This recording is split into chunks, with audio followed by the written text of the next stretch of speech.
A service of KIBMradio.com, the Internet's home for an all-old-time radio.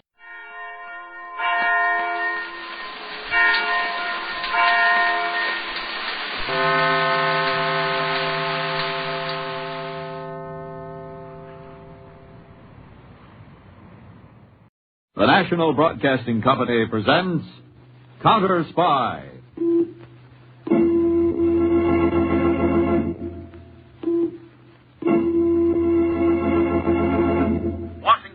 Calling David Harding, Counterspy. Washington calling David Harding, Counterspy. Harding, Counterspy. Calling Washington.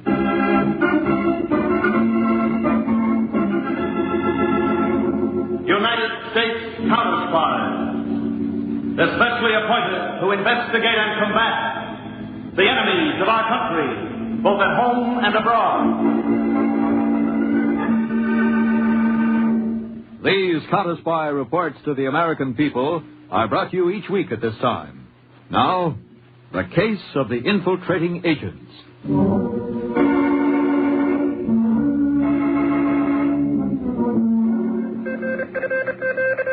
From Carter, Counterspy Field Office, American Embassy, Buenos Aires, to Counterspy Headquarters, Washington. Urgent attention, Mr. Harding personally. Have just learned that Ivor Sanderson, inactive here for the past 2 years, has booked passage on 7 p.m. plane north.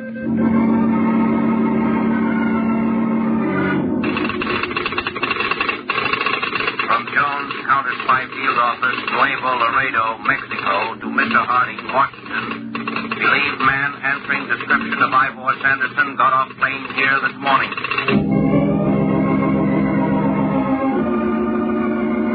Harding, to all Southern Field Offices. 24-hour alert ordered until further notice.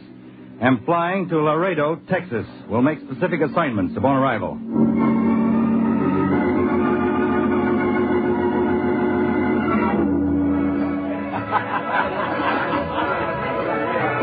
You're okay, Pepita. Plenty okay.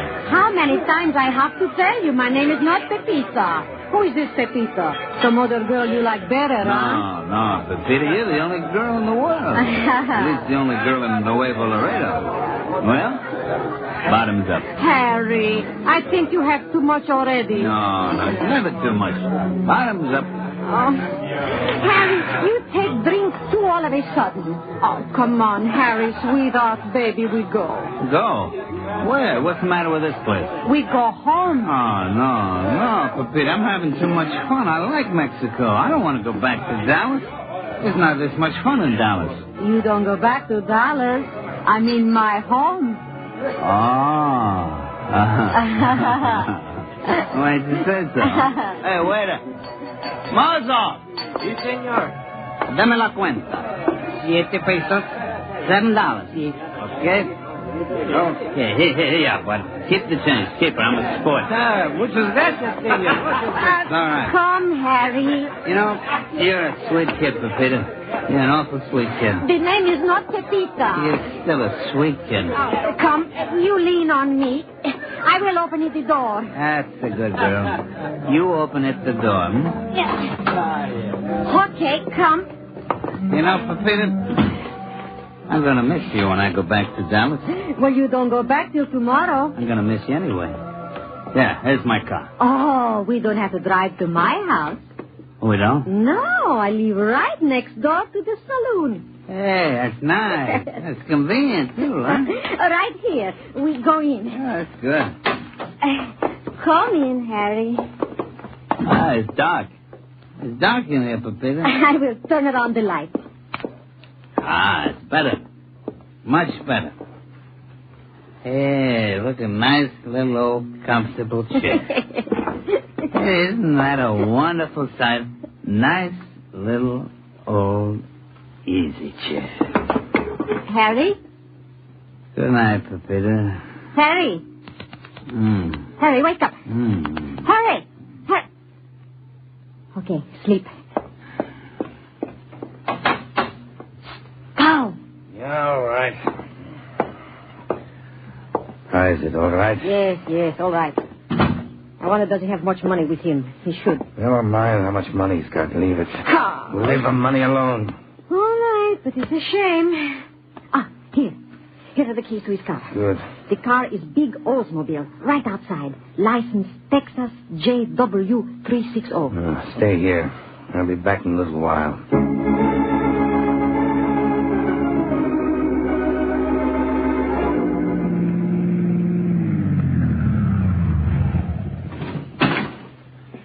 Mr. Sanderson? Mr. Sanderson? Yes, here. Come on, Carl. Get out. But mustn't we drive the car to the garage? That has been the usual procedure. Get out. Yes, all right. Get out. We do everything fine for months and months. Perfect. And along comes word from Buenos Aires, and poof, everything has changed. Nothing is good. Why didn't you remain in Buenos Aires? Because our superiors believe this is too important for you to handle. Too important for me to handle, huh? What have I been handling that was not important? Yes, but not as important as this. In 5 or 6 hours, the man will wake up. We must have the car back by then so he can be on his way. If we must take off the tires and put the stuff inside as usual, we'll have to get it to the garage quickly. No, the merchandise does not go into the tires. What's the matter with the tires? We're putting it in the tires all along. I don't like what you've been doing all along, Carl. Please, you forget my contribution. Is that so? That is so. It was me, Carl, who thought of finding these tourists, having them innocently smuggle the material across the border in their cars. It was me alone. You know, this job is too much for you. Oh, now something big comes along. It's too much. This is no bigger than usual. You weren't sent from Buenos Aires for something no bigger than usual, I know. Do you? Of course I know. What, for instance? It is plans in microfilm to the organization to infiltrate the area of the new hydrogen bomb plant in South Carolina. Plans for our people to establish themselves as residents and get employment in the construction work. And later, when construction is finished in the plant itself. Isn't that right? Very right. You see, I know. That's too bad, Carl. Mr. Sanderson, no. I'm sorry, Carl. No, please, I didn't know. I only guessed. Well, you guessed too well. Please, then. don't kill me, please! A little later or a little sooner, it didn't make any difference, Carl. You were not to be trusted.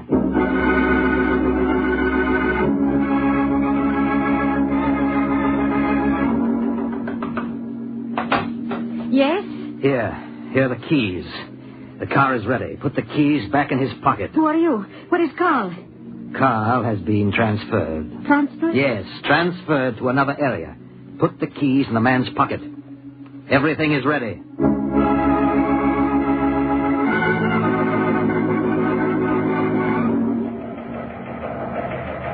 To Braden, Counterspy Headquarters, Washington. Advise you handle Honolulu and San Francisco matters yourself. Don't know how long I'll be here. No break as yet. Case still requires my personal attention. Harding. Yes, I'll be right with you. Signed, David Harding, Counterspy Temporary Field Office, Laredo, Texas. Yeah? That Oldsmobile with the Texas plates JW360 just left the Mexican side and started across the International Bridge. Good. You want to step over to the window, Chief? Yeah. Here it comes, Mr. Harding. No, I think it ought to have a regular customs examination right down the line. Okay, I'll take care of it myself. Make it look regular, just in case we're being watched. Right. Here it comes. Well, I'll wait inside. Tell the driver I want to see him. Right. Good morning, sir. What's good about it? Ooh. Rough night? Rough. It was brutal. My bag's in the trunk. I've got nothing to declare. I didn't buy anything. Nothing at all to declare? Nothing except what I ate and drank. I'll open it up. Give me the keys, mister. I'll open it. The man inside wants to see you. About what? Well, you'll have to ask him. One standing right inside the door. All right. Did you want to see me? Hello, Mr. Harding. Hello, Peter. How'd it go? As expected. This girl, Pepita, picked me up in the cafe. We had a few drinks. When she thought I was loaded, she took me to her place. When it looked like I passed out, she called in a friend named Carl. Yeah. They lifted the car keys off me, and Carl left. 5 or 6 hours later, she returned my car keys. So our suspicions are confirmed. I think that's been the pattern all the while, Chief. What do you think they hid in the car? I don't know. I didn't want to make too close an examination. Well, we ought to be able to find it. Anything new on Sanderson? Nothing other than we're afraid he slipped into this country. Mm-hmm. So start out for Dallas, Peters, and make those stops we talked about for lunch, for gas, anything. Well, someplace between here and Dallas, they should try to lift the car from you. And that's when we nail them. I hope so. Now, as insurance, we'll use the alternating method in staying with you. Somebody in front, somebody behind, all the time. Right. I'll try to be in contact with you from time to time. All right, sir. Everything's okay. Thanks. Here are your keys. They pulled out the upholstery padding in the backrest of the rear seat, Chief. Found a roll of microfilm. Microfilm. So that's it. Did you substitute it in the car? Yes, sir. Good. Well, Peters, I think you spent enough time here. All right. So long. Thanks. So long. He's got a dangerous job. Yeah. You don't know how dangerous. Those people would just as soon kill him as look at him. We've been after this ring for a year now. We haven't made a dent yet. That is until now. That's a pretty clever gimmick of theirs, storing the films in tourists' cars. Yes, it's clever, but it's up to us to be a little more clever. Let's find out what's in those microfilms.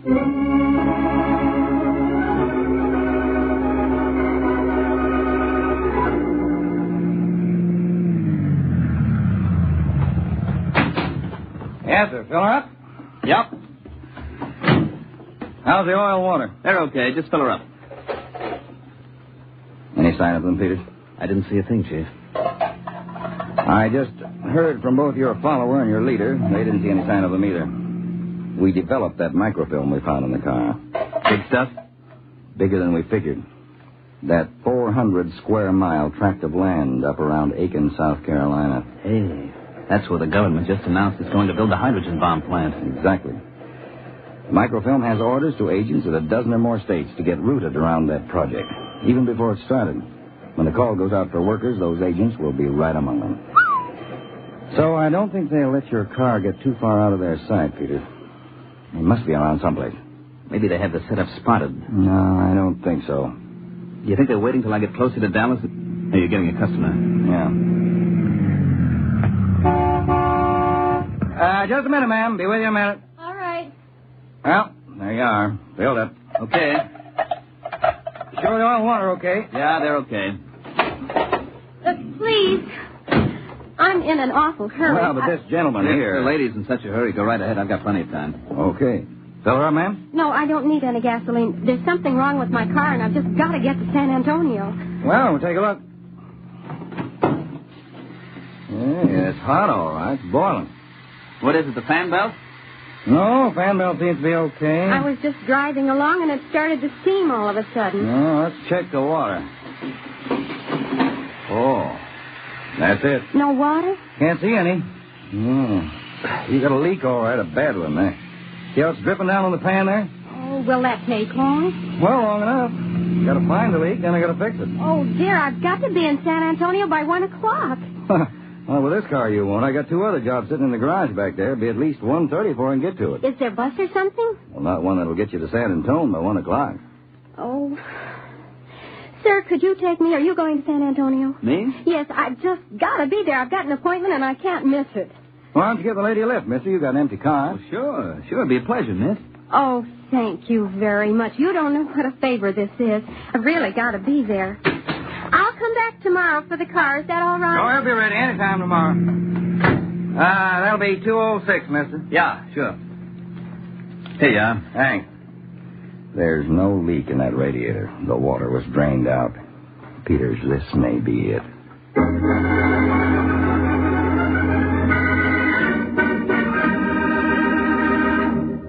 You are listening to the case of the infiltrating agents on Counterspy. Have you met our new baby yet? I mean NBC's new baby, The Big Show. And what a baby it is. The biggest baby you ever heard. And he's not crying either. Why should he with stars like Tallulah Bankhead, Jimmy Durante, Clifton Webb, Mindy Carson, Meredith Wilson, and a host of others to make him radio's greatest spectacle ever? This Sunday and every Sunday, meet The Big Show. An hour and a half of comedy, music, and drama. All this and Tallulah, too. No wonder it's The Big Show. And Sunday evening over most of these same NBC stations also means the Phil Harris Alice Faye Show, with Frankie, Julius, and the entire cast. Now, back to Counterspy.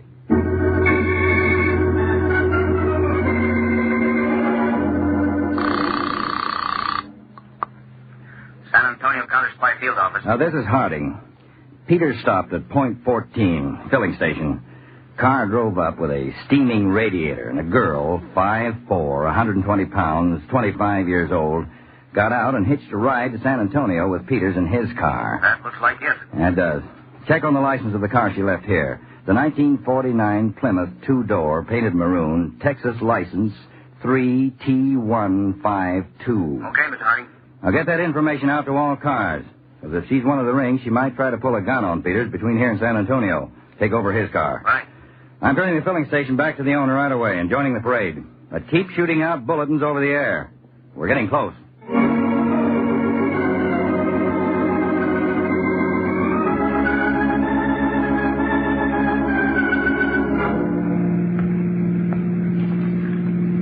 What would a pretty girl like you be in such a hurry to get to San Antonio for, Miss White? Oh, I've got an appointment. What kind of an appointment? It's just an appointment. Okay. So maybe I'd be entitled to know. Well, you are, but I'm not going to tell you. All right. I'll mind my own business. You're sweet, Mr. Peters. Harry. Very sweet. Harry. Where do you live? In Dallas. Where do you live? In San Antonio. They're too far apart. Dallas and San Antonio. I guess they are. Oh, there's a nice lunch stand coming up. Would you like to get some coffee? I thought you were in a hurry to get to San Antonio. Well, I am, but a few minutes won't hurt. It won't hurt you. It won't hurt me. It's really a very nice place. I've been there before. Must be. It's kind of busy. Oh, a lot of people who travel between San Antonio and Laredo know it. Huh? Yeah. Thank you. You know, I was kind of hoping you'd want to stop. I thought, though, that you were in too much of a hurry. Oh, well, I'm never in too much of a hurry for a cup of coffee. Good.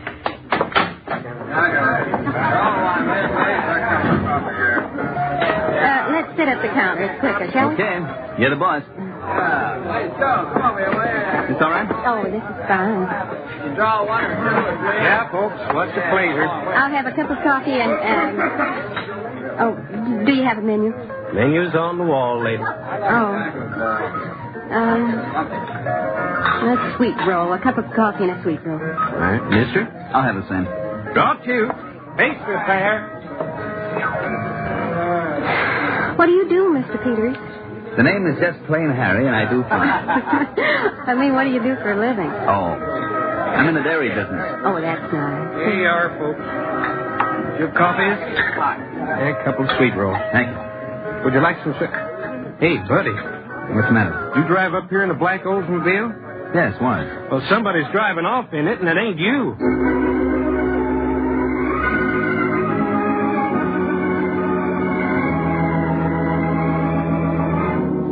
This is Gloria. Let me talk to Mr. Sanderson. Oh, Harry. Did you get hold of your father, Gloria? Well, they're calling him to the phone. Oh, good. I'm really terribly sorry. Oh, here's my father. Excuse me, Harry. Hello, Mr. Sanderson. Well, how's it going, Gloria? Oh, very well, like clockwork.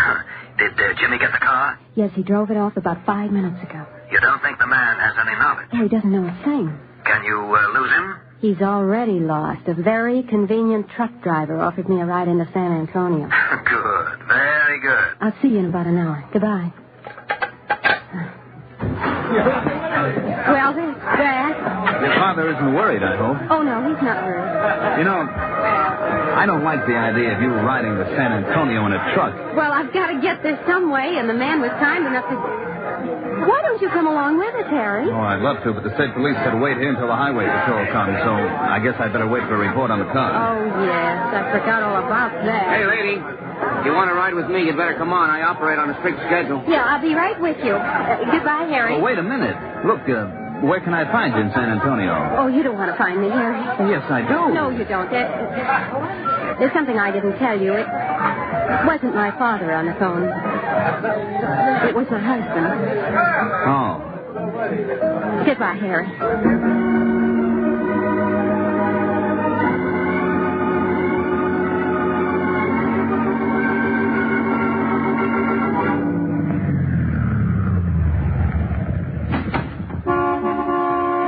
Peters. Hello, Mr. Harding. You got the whole story, Peters? Yes, I phoned in. Was someone able to stay behind my car? Michael stuck with it all the way. He reported a short, curly-haired man about 30 grabbed it. I didn't get a look at him. Well, he drove up the highway to a few miles north of Divine, pulled off on a side road. He apparently lifted the stuff out of the back seat, and 5 minutes later, a Ford drove up. Michaels reported the curly-haired man got in, headed for San Antonio. The timing is perfect. Yeah. Well, what about the girl? Well, Jones' truck pulled into the restaurant, and he put on a big act of sympathy and offered her a ride to San Antonio, and she took it. Good for Jones. We'll hear from him just as soon as he drops her. She won't get out any place near where she's going. Oh, there's an agent behind Jones, isn't there? Yes. He'll pick her up on foot. Now, we checked on the car that she left behind at the filling station. It was rented at San Antonio. Oh. Well, I guess we're getting right on top of it, Peters. We sure are, Dave. And we better nail them this time. We'll get them. This is their last trip.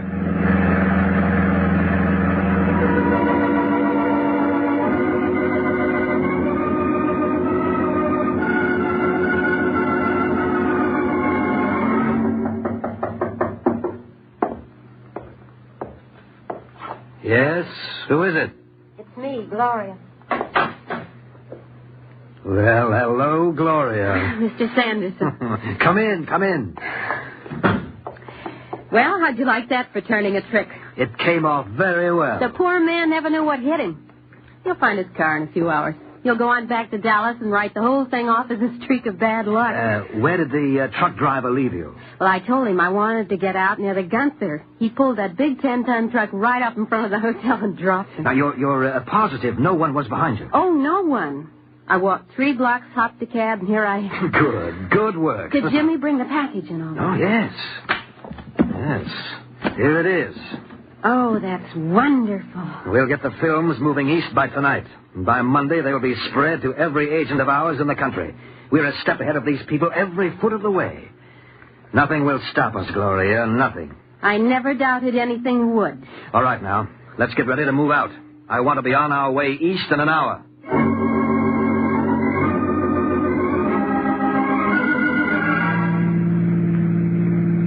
She was the kind of girl who would fool anyone. She could pull that stuff twice a week and never be... San Antonio to car C5. I'll take that. Harding, San Antonio. Go ahead. Meeker reports curly-haired suspect who took car trailed the following address in San Antonio. 1842 Del Rosa. 1842 Del Rosa. That's right, Mr. Harding. Suspect entered the house with suitcase apparently containing contraband. Left house 5 minutes later without the suitcase. What kind of house is it, San Antonio? A 2-story house, frame affair, front and back entrance. Suspect entered first floor door. Second floor has apparently unconnected occupant. You have the house covered? Meeker's on the spot. I'm heading there, too. Okay, good. Now tell Meeker... Just a minute, Mr. Harding. I wonder what's up, Chief. Johnson just checked in. He followed the girl from the Gunther Hotel to the same address. That's more than coincidence, Chief. Okay, San Antonio. Keep all agents on the spot. We're headed there right away. All right, Peter. See if you can get some speed out of this thing.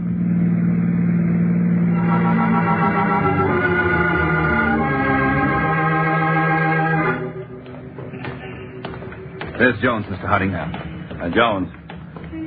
Hello, Chief. Peter. That's it. The yellow frame house across the street. They're on the first floor. Where you got the men posted? Meeker and Johnson are back in the alley. I got a pair up on the street in the car. Evans is standing in a doorway on this side.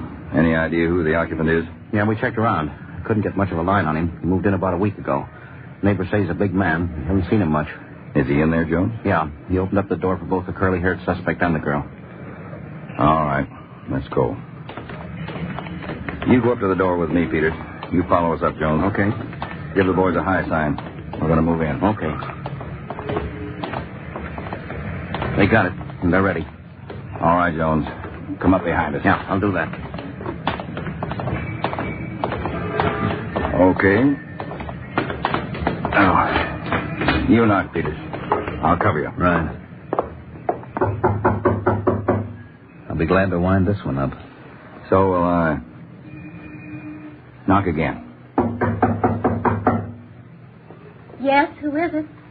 It's me. You? Who are you? Oh! Hello, Miss White. Surprise. Well, Harry, how did you... I did. We're United States Counterspy. What? We know that there's a man... Hey, watch it! That's him. Sanderson. Yeah. Oh! You got it, Peter. Come on. You hit me. You hit me. Get me a doctor, will you? All right, Sanderson. Take it easy. We'll get you a doctor. I'm hit. I'm hit bad. I need a doctor. What did you do to him? What did you do to him? Sanderson's all right, lady. He's not hurt bad. There are the films, Chief. All ready to go. Yes, and the only place they're going is where we're taking them. And the only place these people are going is where we're putting them. Come on, all of you, let's go.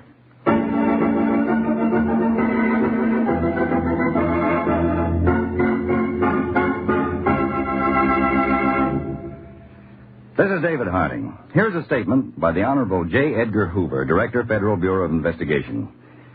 The President of the United States, in restating the responsibilities of the Federal Bureau of Investigation, has called upon all law enforcement officers, patriotic organizations, and individuals to report information pertaining to espionage, sabotage, and subversive activities to the FBI. The following suggestions are made to assist patriotic organizations and individuals in complying with the President's request. Be alert. Learn to know the enemies of the American way of life. If you suspect sabotage, espionage, or subversive activities, communicate with the nearest office of the FBI and furnish all facts in your possession. Once you have reported your information to the FBI, do not circulate rumors or endeavor to make private investigations. Leave the investigations to trained investigators who have access to data acquired over the years on individuals engaged in subversive activities. The internal security of the United States can best be assured with the cooperation, aid, and assistance of every law-abiding person in our nation. Tune in every week, same time, same station, to Counterspy. Listen next week for the exciting Case of the Invisible Insurrectionist. Behind the nationwide headlines of a recent murder attempt lies a strange story of a certain organization to whom misery was a necessity and treason a way of earning a living. How your counterspies answered this challenge by proving that charity doesn't always begin at home will be revealed for the first time next week in Case of the Invisible Insurrectionist on Counterspy.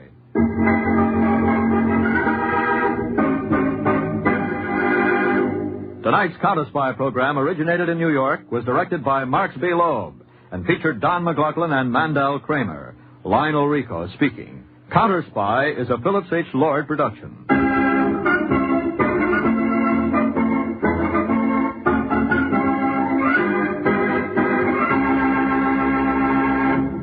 Three chimes mean good times on NBC. Washington calling David Harding, Counterspy. Harding, Counterspy, calling Washington.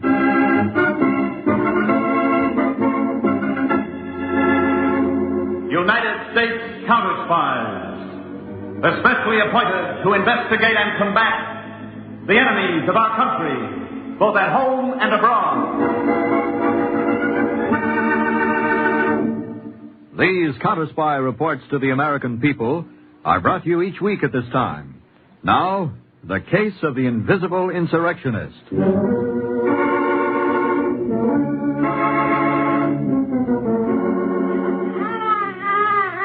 Maria, the baby is crying again. She does not sleep. And the doctor says it is sleep that she needs. I know, Maria. It is no good for her here in the city of New York. It is no good here for all of us, Juan. We should go back to Puerto Rico. We will go back soon, Maria.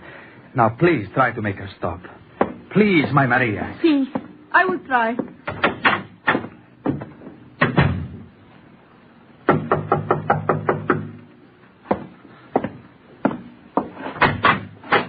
Salinas, my friend, come in. Menard, I came as soon as I could. On the telephone, you sounded troubled. What is it? Salinas, we have been cheated. Cheated? I do not understand. The man who promised to give us jobs in the mill in New Jersey. You do not mean Mr. Franklin? See, Mr. Franklin, the man to whom we all gave $50. The man who promised us jobs for that money. The man with whom we signed that contract. Salinas, he is a cheat, this Mr. Franklin.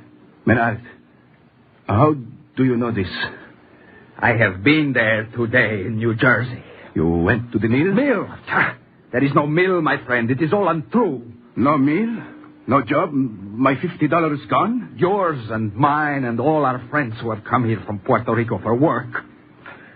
We must go to the police, Salinas. No. But this man Franklin must be punished. First, we will go to this man, Franklin. I know where his office is. We will get what is rightfully ours in our own way.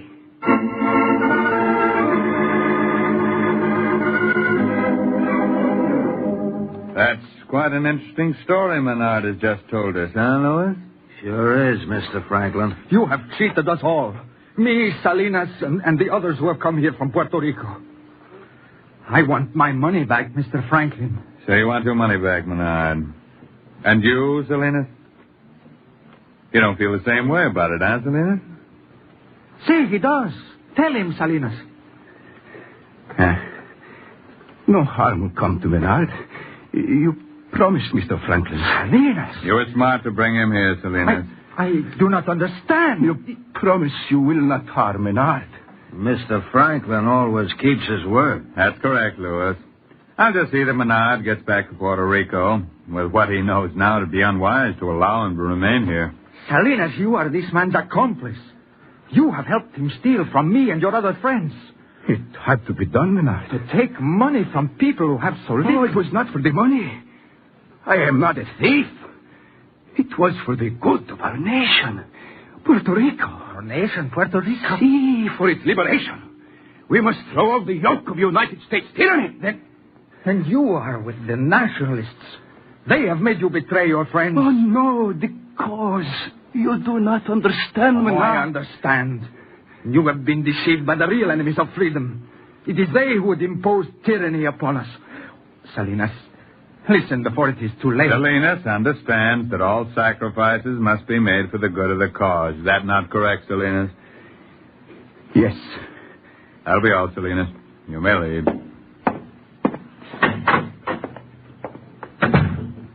I cannot believe this, Salinas. All our lives we were such friends. Louis, Menard is shot. Suppose you give him some shock treatment. Sure, Mr. Franklin. What now, Mr. Franklin? Well, take him down the back way and load him into the car. Okay. And Louis. Yeah, Mr. Franklin? Bring your gun with you. You'll need it.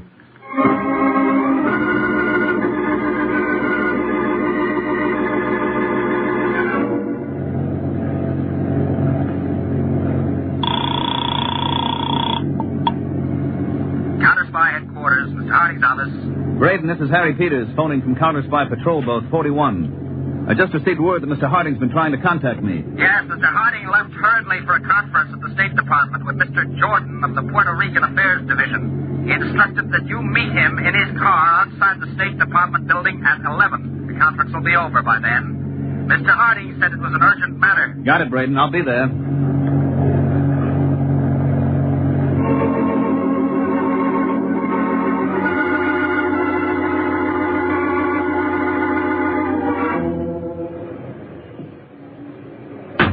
All right, Adams. First stop, my house. What's this time, Chief? Here, Peters. Read this bulletin. Came in early this morning from our New York field office. How does this concern us? Well, Juan Menard, the man who was found shot to death, is one of an undetermined number of Puerto Ricans who were taken in by a job placement racket. Only the jobs didn't exist, is that it? That's it. After my talk with the Puerto Rican Affairs Division, I'm convinced that the racket is more political than financial. You mean in view of what's been happening in Puerto Rico? Yes, Peter. We've come across all types of sabotage, espionage, enemy propaganda. This is probably the most subtle plan ever conceived of creating anti-United States feeling among Puerto Ricans. Chief, you mean these people come here from Puerto Rico with the promise of work? They're defrauded. Then they go back to Puerto Rico with stories of how they were taken over by some Yankee swindler. Yes, that's right. And Juan Menard's murder could be the strongest propaganda point of all. You can understand now it's not just another murder case. It has overtones of insurrection attached to it. We've got a big job ahead of us. Anything specific to go on, Mr. Harding? Only a vague description of two men connected with the job placement racket. Okay, Chief, when do I pack? Now, you've got just enough time to stick a toothbrush in your pocket. We're flying to New York within half an hour.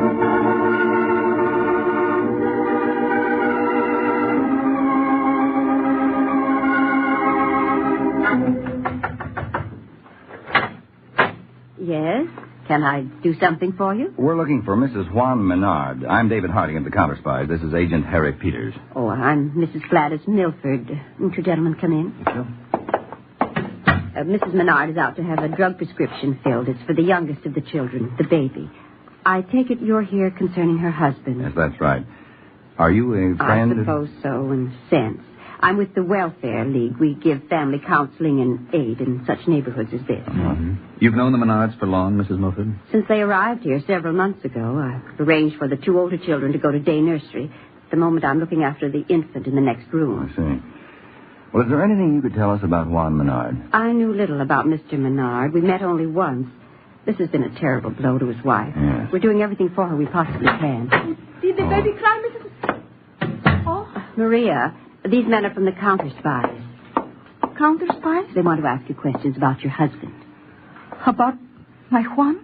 My name is Harding. This is Mr. Peters. We won't stay long, Mrs. Menard. Just a few questions, and then we'll leave. Why did they kill my Juan? He was a good man. He did not hurt anybody. Well, Mrs. Menard, do you remember your husband ever mentioning the name of the man to whom he gave money for a job? He did not tell me the name of this man. Oh, the baby, I must go to him. I'll take care of her, Maria. Give me the medicine. See? Now, you do what you can to help Mr. Harding. Oh, gracias, Mrs. Milford. Gracias. Now, Mrs. Menard, who were the other men who gave money to this person? Please, I do not want to talk about it. Juan is dead. You cannot bring him back. No, Mrs. Menard. But we can bring his murderer to justice. Justice? There is no justice in this place. We should have never come. My Juan would still be alive. Mrs. Menard, your husband was sacrificed to an evil political cause. I do not know about politics. I only know that we came here and my husband was killed.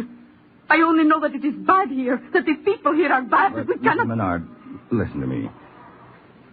That's exactly what certain people want all Puerto Ricans to believe. Now, if we don't find your husband's murderer, if you don't help us, there'll be other murders. More than that, there'll be possibly a great deal of bloodshed in your homeland. Now, you wouldn't want other wives and other families to suffer as you have, needlessly. Would you? Would you, Mrs. Menard?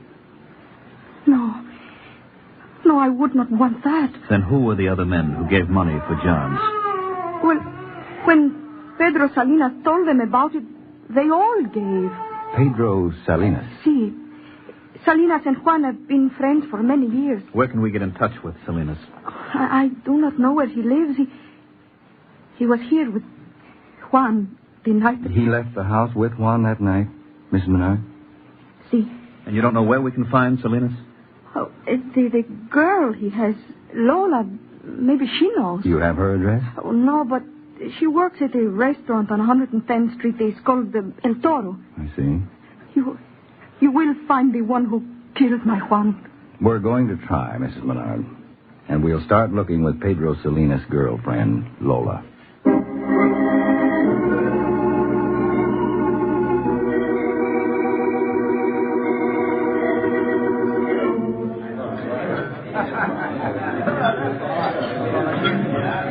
So you're Counterspies.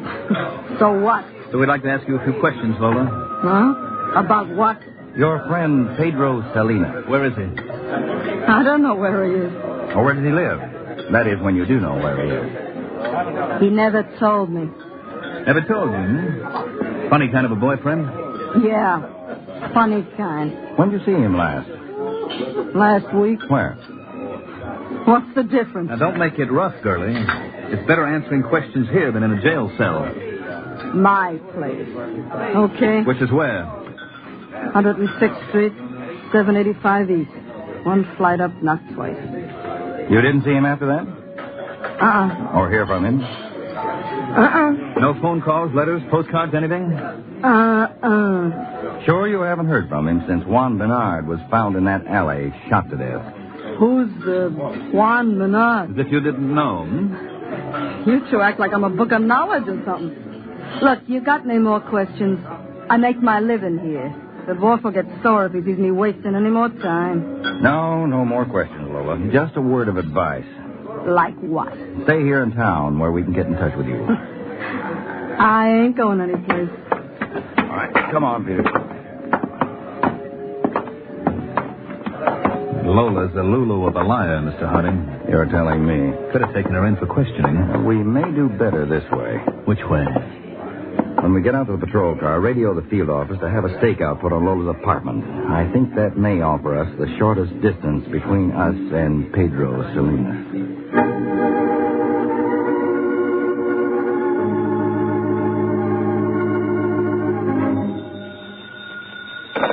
Hello.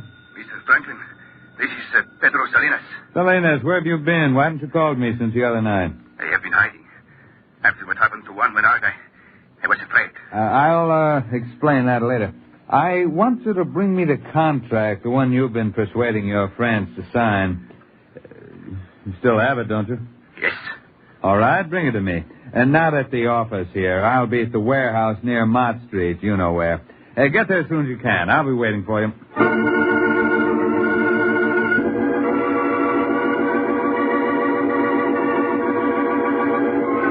All right, Salinas. I'll take that contract now. Mr. Franklin, you promised that no harm would come to Juan Menard. He was my friend. What has become of your feelings for the cause?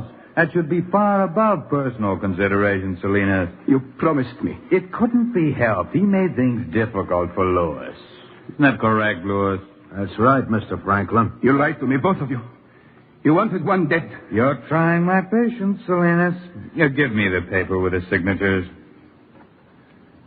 Do like Mr. Franklin says. I do not have them. What? I did not bring them with me. Where are they, Salinas? I will not tell. Lewis. Okay. My arm. My arm. I'll break it off. The paper, Salinas. No. I will not tell. I will. Come on. Stop. Please, stop. I can't stand it. The paper. It's in the house of Juan Menard. Oh. He's out on his feet. Now, Lewis, we'll visit Mrs. Menard. We'll leave Salinas here. That way, Mr. Franklin? No, Lewis, not that way. This way.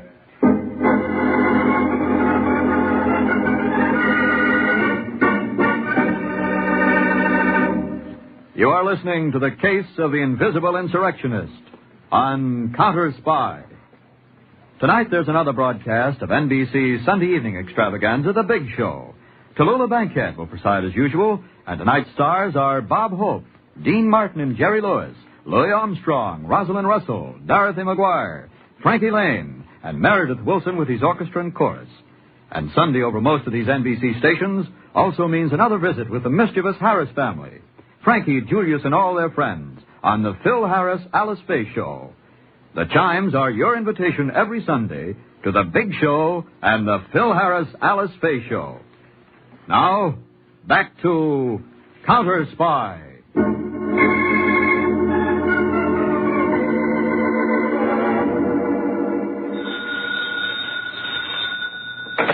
New York Counterspy Field Office, Harding speaking.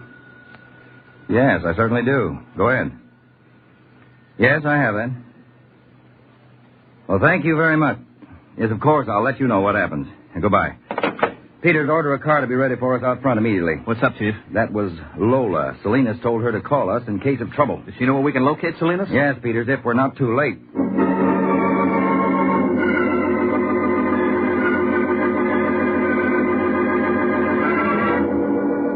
Maria, you must try to rest. Oh, you are very kind, Mrs. Milford. There are some people here in the city of New York who are so good, like you, and some who are so bad. Were you expecting anyone? No, I didn't. Now, you stay right where you are. I'll see who it is. Yes? Back inside, lady, and not a peep out of you. Who are you? Close the door, Lewis. What is the Shut meaning? your mouth, lady, and no one gets hurt. Mrs. Milford, who are these men? What do they want? I don't know, Maria. It's all very simple, ladies. Juan Menard had in his possession a paper. I want that paper, Mrs. Menard. I do not understand. The work contract. Contract? I do not know what you mean. Well, perhaps you don't. Lewis, commence searching. Okay. This is unlawful. Isn't it? You can't expect to get away with a thing like this. But I intend to, madam. Really. Any luck, Lewis? No, not yet. Be seated, ladies. Please. Thank you. I'll just wander around myself and help Lewis. Yeah, there's not much of a view from this window, is there? Or is there? Come on, Lewis. Come on. What about the paper? The car just pulled up downstairs. 2 men got out and entered this building, and they certainly don't look like tenants. Maybe cops. We'll take no chance in finding out. Let's go. I warn you, ladies, stay right where you are. Come on. Let's get going. They're coming up to this floor. We're trapped. No, we can get up to the roof. Come on. Stop, you two! Stop or we fire! Coppers, Mr. Franklin. Now, this'll slow them up. My arm. Keep going, Lewis. Almost there. Keep going, Lewis. We'll make it. We'll make it.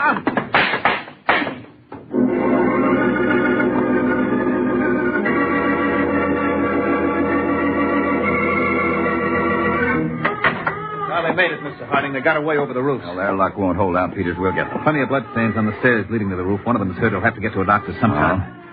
Everything all right here in the Menard apartment? No damage. Just woke up the baby. Mrs. Milford's inside helping Mrs. Menard.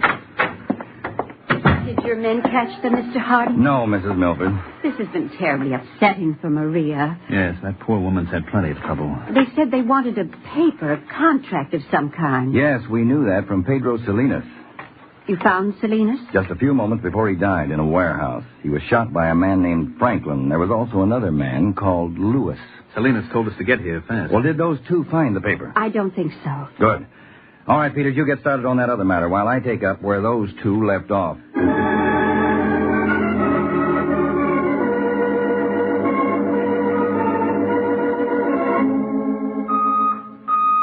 Peters in car C1 to Harding, New York Counterspy Field Office. Peters to Harding. Harding, go ahead, Peters. Chief, I checked on Franklin at the address Salinas gave us. And? It was an office, but right now it's just an empty space. Whoever was there pulled out like a fast freight. Did you get any leads from anybody in the building? It was strictly a dead end, Chief. No one knows the man called Franklin or his helper, Lewis. All right, Peter. You may as well come back here to the field office. You had no luck either, I fared much better. You mean you found that contract in the Menard apartment? Yes. I sent the paper down to the lab for analysis. By the time you get back here, we should have a report on it.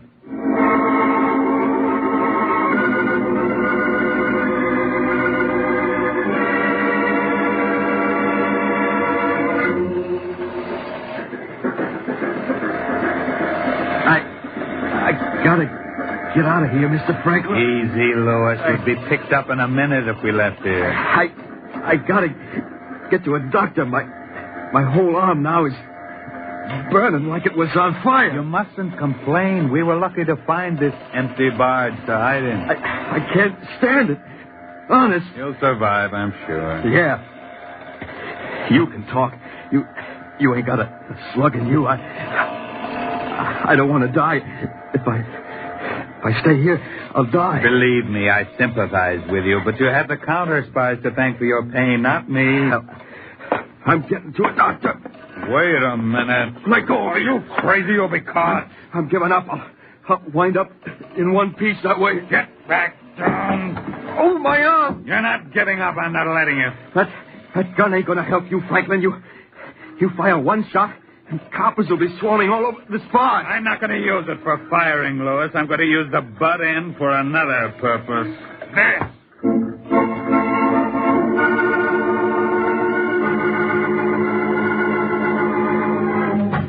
Here's the lab report on that paper, Mr. Harding. I was on the way in when Parker handed it to me. Did you look it over, Peter? Quickly. It's an expensive type bomb. Yeah. And here's a list of retailers in the city who handle it. That's quite a long list. Mm-hmm. Should I assign squads to start investigation? Yes, right away. Okay, we'll do. And Peter... Oh, wait, just a minute. Agent Braden to Harding. Braden to Harding. Come in, Braden. The body of a man who'd been shot in the right arm was found a few minutes ago by one of our harbor patrols. Hey, go ahead, Braden. It was found in an empty barge. Report indicates death was due to severe blows at the base of the head. Identification in clothing shows him to be Lewis, Troy. All right, Braden. Thank you. The man called Lewis. Mm-hmm. Well, Chief, that leaves one to go. Franklin. Yes. Well, I'll get to work on that list of paper dealers. We'll see where that leads us.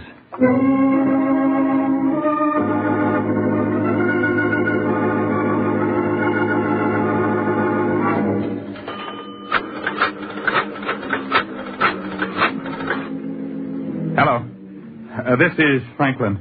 I have to see you tonight. Please. I'll need money.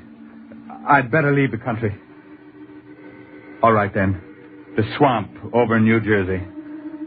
All right. I'll be there at 10 tonight.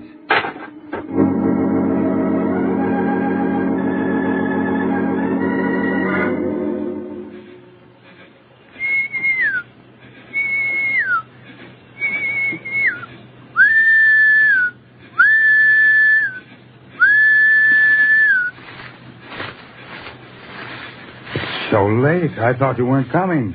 I was unavoidably detained, Franklin. You brought the money for me, Mrs. Milford? I brought exactly what you need. Franklin, you fumbled badly. You ordered me to get rid of Juan Menard. That was your idea. It wasn't my idea that his body should be found. That was Louis' fault. It was your fault for choosing such an inefficient lieutenant. Was it Lewis's fault that you permitted that contract to get out of your hands so that you had to come to the Menard apartment while I was there? How did I know you were there? I had to act quickly. So quickly you were almost caught by Harding. Franklin, your stupidity has put the entire cause in jeopardy. I and the others worked for months, years, to gain a solid foothold in Puerto Rico, where we could threaten the snug bourgeois safety of the United States. But I tell you... Be quiet. It took me years to place myself in a position in New York where I could help with the eventual overthrow of the capitalistic enemy. And you almost spoiled everything. You haven't been exposed, Mrs. Milford. You can still operate safely. Through no help of yours. You put our schedule for the coup in Puerto Rico at least 6 months behind. We've waited so long, we can wait that much longer. Perhaps we can, Franklin. But you can't. Oh, what do you mean by that? You can no longer be trusted. Now, wait. I have been put in charge of this phase of our work. And it is my opinion that for the good of the cause, you should be liquidated. Don't move. But... As they say, Franklin, he who lives by the sword shall die by the sword. Or in this case, the gun. You wouldn't dare. As a matter of fact, Franklin, this is the only course I dare take now. Oh, wait, please. This meeting place you chose makes it very convenient for me. And for me, too, Mrs. Milford. Harding. Drop that gun. Stand where you are, Franklin. I'm not moving. How did you get here? Simple. We followed you, Mrs. Milford. Followed me. Through that contract paper. We thought the tracing of that type paper would lead us to Franklin, but it led us straight to your phony charity front. And on the way out in the car, my agents radioed me that they found some very interesting case histories in your files, with names and addresses of people here and in Puerto Rico involved in this plot. Had a nice setup, didn't you, Mrs. Milford? Passing yourself off as a welfare worker in a Puerto Rican district in New York. You were a welfare worker, all right. The welfare of the enemies of this country and Puerto Rico. Take them away, Peters.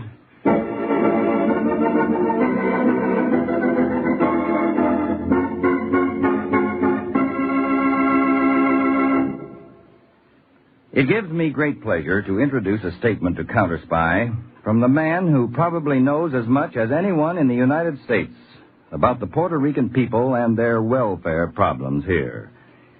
The Honorable Raymond M. Hilliard, Commissioner of Welfare, City of New York. Here is Commissioner Hilliard's statement. Today's Counterspy story has its basis in actual fact.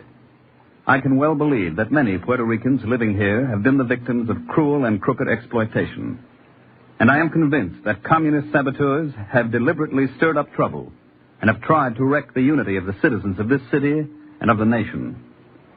I know that there was a time when communists had achieved a strong hold among those engaged in welfare work in this city. But it has been my task during the past 2.5 years to break their power, to throw out the communists, and to return welfare work to its proper place as an instrument of lawful government. We have found the Puerto Rican residents of New York City a decent and friendly people who hold that this government is their government. We are proud of them, and we know that they will not be deceived by those who would try to destroy us. Thank you, Commissioner Hilliard. Tune in every week, same time, same station, to Counterspy. Listen next week for the exciting Case of the Pretty Plant. A gracious guest brings her hospitable hostess a most unusual gift, and your counterspies are started on their way to the breaking up of an international spy ring. How a drugstore led to the disaster when treason had the fragrance of hyacinth will be revealed for the first time next week in Case of the Pretty Plant on Counterspy.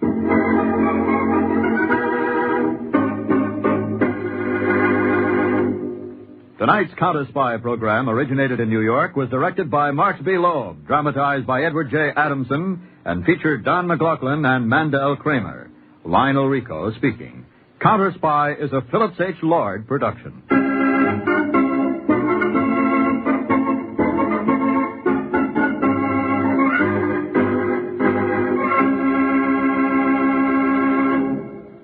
Three chimes mean good times on NBC. Want to know who's on the big show tonight?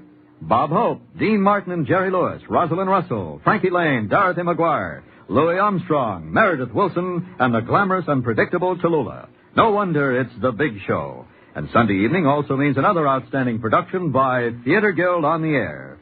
Tonight, it's Boomerang starring Kirk Douglas. Join Tallulah and her wonderful guests on the big show, later on NBC.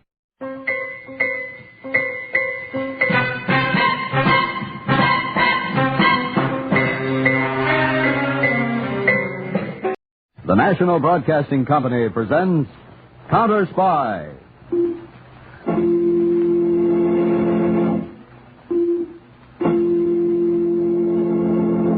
Washington calling David Harding, Counterspy. Washington calling David Harding, Counterspy. Harding, Counterspy, calling Washington.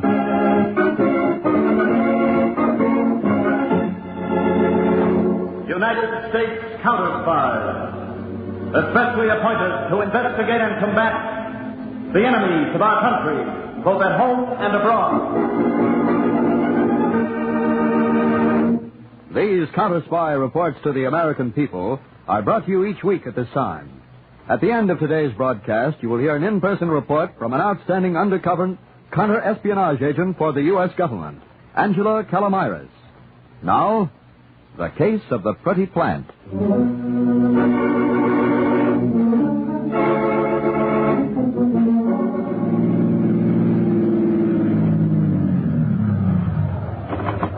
Made nice time through this New York traffic, Sam. Now wait here, please.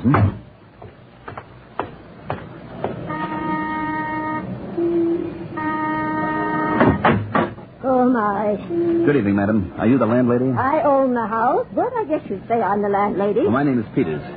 My credentials? Can't see without my glasses. If you'll wait just a minute. Well, never mind. I'm a United States counter-spy. Mister, you could be the president. I still haven't got a vacancy. Not even the top floor rear, $6 a week bath on the fifth floor sheets changed every week. I don't want a room, madam. You have a boarder named Scuba. Can you tell me what room he's in? Oh, Mr. Scuba. Never had a better paying tenant in 22 years. No, 23. Come in.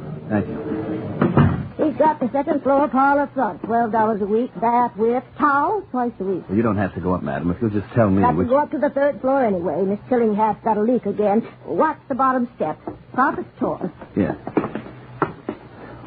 Well, Sorry, I've got to go so slow. But my heart's not what it used to be. No. Yes. Whew. Landing. Good rule always to take a rest on each landing. Adds years to your life. Mr. Scuba's room? This one right here. Oh. I'm sure he's in. Tommy? Excuse me. Just a second. Is this John Scuba? Sure, that's him, only I never would have dreamed he'd go to sleep all dressed. And... He's not asleep. He's dead.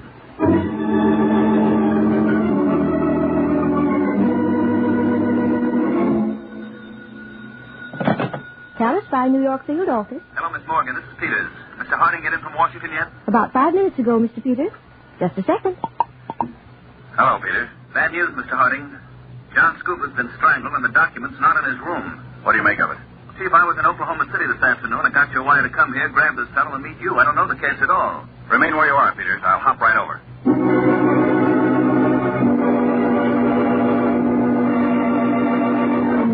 questioned the landlady, Chief. She was in her own apartment downstairs all evening. What about the other boarders? 7 were home. None saw or heard anything. Strangling can be quiet. Oh. Well, I left word for an examination crew to follow me here. They'll give the whole place a going over. Anything in these drawers here? Shirts, underwear, and so on. Chief, who is, or rather was, Scuba? What's the missing document? Well, the tip came through our regular domestic counter-espionage division. Scuba, a courier for a certain communist spy ring, was ready to change sides. Hey, how about this closet here? Ordinary clothes. He an American? In the process of becoming a citizen. Obviously, his bosses learned he was going to change sides. Now, the document is supposed to be a list of about 5,000 prominent citizens around the country who might be blackmailed with facts about them. Blackmail? By spies? That's an old Nazi stunt. Their agents used to compile blackmail material, real or forged, against prominent people in countries surrounding Germany. They use it to prevent these people from resisting Nazi activities. Same idea here, only used by communists, and much more efficiently. If that list gets out of this country, Chief. We mustn't let it because...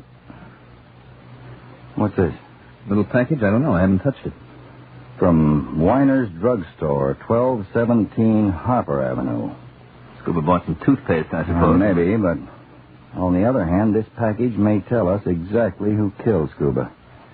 You wait here for the crew, Peters. I'm taking this right back to the field office for examination.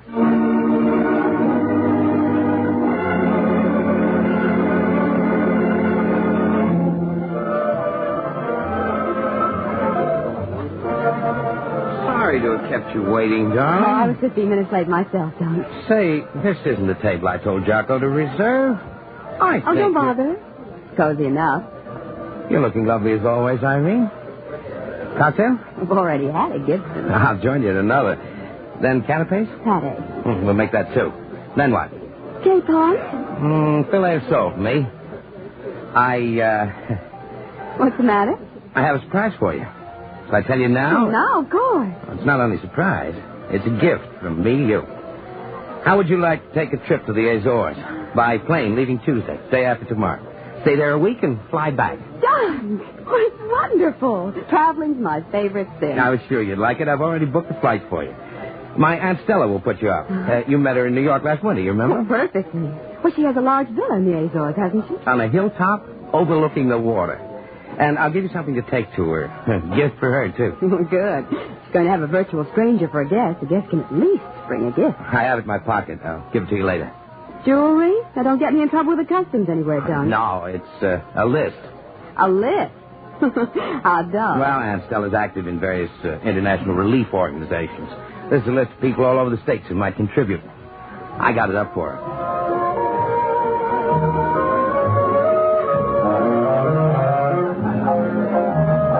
Oh, Doug, did you pick up my perfume at Weiner's Drugstore?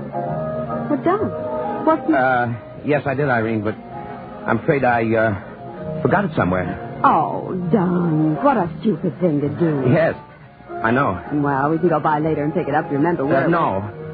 Well, I imagine the place will be closed. I'll get some really good perfume somewhere else tomorrow. But, Dunk, I can't use the regular commercial brand. Weiner's been making this hyacinth blend for me for a long time. Irene, this is very important. I want you never to go to Weiner's again. And if you're ever asked, you must deny that I picked up that package for you today. I better know why, Dunk. Because I've made a serious mistake. If it's ever found out, I won't be able... I beg your pardon, sir. Yes? This is Miss Irene Storm? Yes. You are Mr. Irving Duncan? Who are you? I'm a United States counterspy. You're both under arrest. Several of my men are scattered among the other patrons. Will you come with me, please?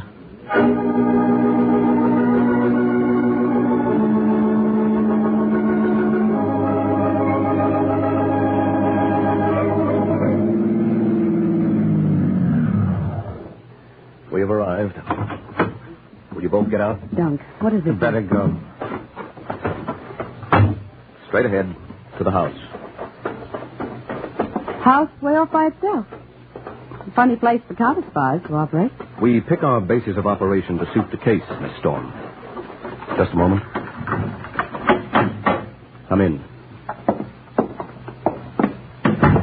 This way, Miss Storm, please.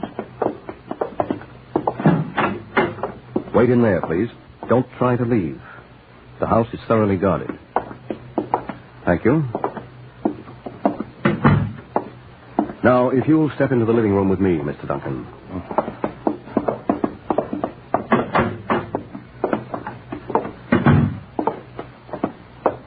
Now, first, Mr. Duncan, the document you're carrying in your inside jacket pocket. Let me have it.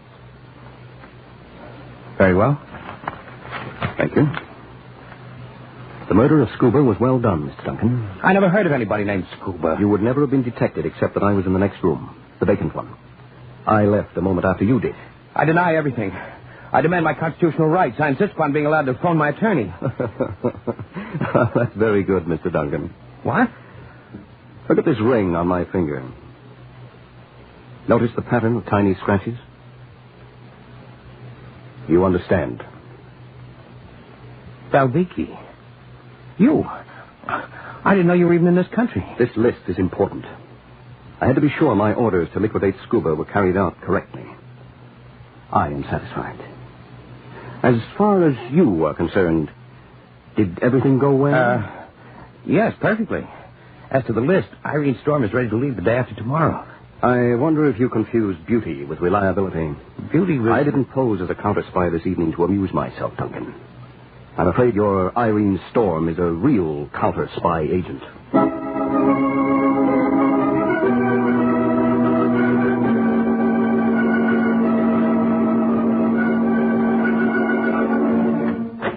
Mr. Harding? Come in, Peter. I left the crew working at the boarding house, Chief. Looks like a dead end. How about that little package? Take a whiff of this bottle. Smells expensive. Now, here's some litmus paper. Pour a little on. Turns blue. Because this perfume contains a special coloring agent. Put in by Weiner? Why? Weiner's is a famous old-style drugstore, Peters. He makes up special perfumes for a few favored customers. Of course, anybody might buy perfume there, so... At first, I wasn't sure what finding this package in Scuba's room meant. But this color test, which is prearranged between us and Weiner's, proves it was made for a certain person. It's a means of identification. And has several uses. You mean a woman you know bought it and left it in Scuba's room? That's what I'm not sure of. Now, flip that light switch, will you, Peter? I want to show you a sound film clip taken earlier today. That's Weiner's drugstore. Empty at the moment. Strictly 1890. Yes, no fountain, no chromium, just prescriptions. Now, these films were taken from a closet in the back room at Weiner's. The camera covers the prescription counter, and as you see, the 2 chairs for customers while orders are made up in the back. Mm-hmm. Now. Good afternoon, sir. That's old man Weiner. Good afternoon. Help you, sir? You have a package from Miss Irene Storm. She asked me to pick it up for her. Oh, yes, sir. The hyacinth perfume. It's right here. How much is it? I send Miss Storm a monthly bill, sir. Oh, will you wrap the bottle, please? Just take a seat for a moment, sir. I'll be right back. Yes. That's the man who liquidated Scuba, Peters. Irving Duncan poses as a travel agent. Unfortunately, according to the report I just received, he eluded surveillance tonight. He's the one who left the package in that room by mistake. I'm sure it was a mistake because he must realize by now it can be traced to Weiner's, from Weiner's to Irene Storm, and Irene Storm might give him away. Unless she's in the ring, too. She is. Here you are, sir, the package for Miss Storm. Thank you. Good day. Good day. Now, that's all. Chief, the coloring agent is put only into perfume made for this Irene Storm as identification, you said. And as an excuse to go to Weiner's, or to expose certain individuals to our observation post. Then Irene Storm is... Of course. She's a counterspy.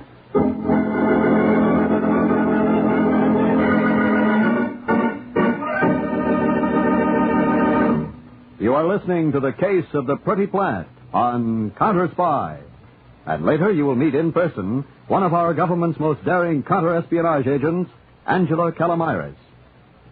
For your Christmas Eve listening pleasure, there's another 1.5 hour broadcast of NBC's Sunday extravaganza, The Big Show, later today over most of these NBC stations.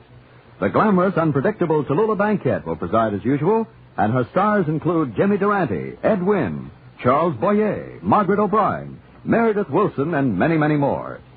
There's another outstanding production by Theatre Guild on the air today also. It's Charles Dickens' classic David Copperfield, and Boris Karloff stars as the grasping Uriah Heep. The immortal pages of Dickens come to life later on Theater Guild on the Air. Now, back to Counterspy.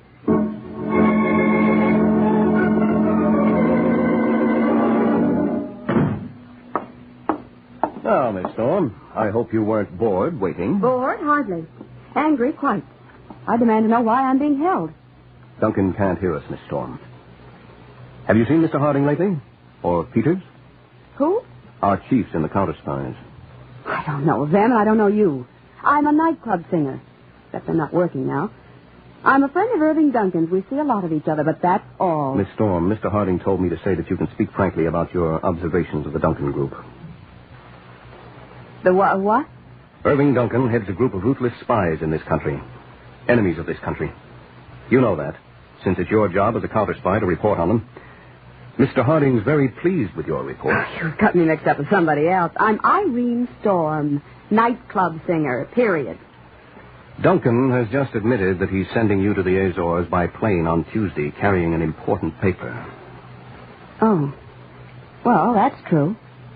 I see. Making me a present of the trip. I have no objection to taking expensive presents from a good friend like Mr. Duncan. And the document? It's only a list of people who might give money to relief organizations or something. You're stubborn, Miss Storm. There is no door in the curtain of steel. What?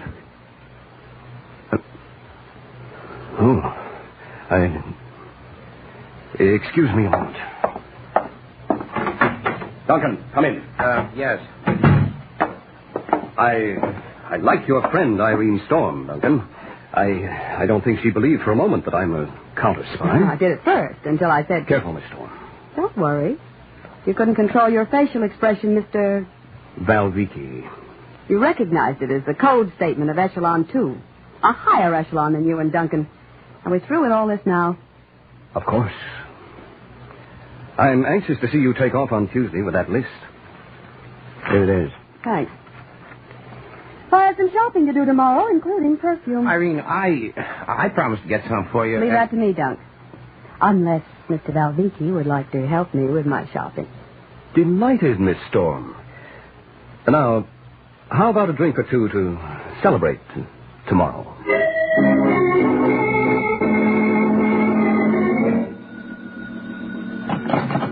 Winer's Drugstore, good morning. Good morning, Mr. Warner. This is Irene Store.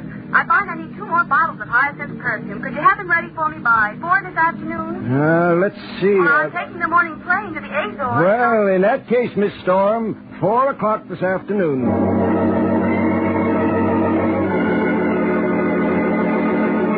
It's kind of a small space, Peters, but we can both squeeze in here. The camera works automatically, huh? It's controlled from upstairs. Men are on duty during all hours. The drugstore's open. Now, take a look through the one-way viewer here. It's the same view as the camera. Mm-hmm. Counter, customers, chairs. Chief, suppose Irene Storm brings Duncan with her. Do you want to grab him? No. Grabbing him might alert other group members. We don't know. Wait, hold it. And then I told Duncan he took me home last night. Not another drink. I've had enough. She's right on time. That's not Duncan with her. A new man. Is your perfume ready, Miss Storm? Well, it ought to be. Hello, Miss Storm. Hello, Mr. Weiner. My hyacinth's ready? Please sit down. I'll be right back. Oh, sit down here, Mr. Valviki. Valviki. You know him, Dad? Top man of their Western Hemisphere Bureau. How did he get into the country? You know, women never cease to amaze me, Miss Storm. Going to all this trouble for a few drops of perfume. There's a whip on his handkerchief. Don't you like it? Bet you I'd like it. Mind on the case, Peters. You can see why she's an effective agent. That's a lovely house you have, Mr. Valviki. I've never been on Random Road before. In the future, I hope you will see it again. House on Random Road, Peters. Got it. Miss Storm? Oh, thank you, Mr. Weiner. On the bill? Of course. Oh, by the way, Mr. Weiner, has anyone unusual been asking here about me? No, Miss Storm. Nobody at all. Oh, thanks again. Goodbye. Bye. bright girl getting Valviki in here. Apparently, he doesn't know that Duncan left that bottle in Scuba's room or he wouldn't have come. Well, Irene must have some angle on that. She asked Weiner if anybody'd been looking for her, and Valviki gave her a look of sudden suspicion. She's got some plan on foot. Let's go.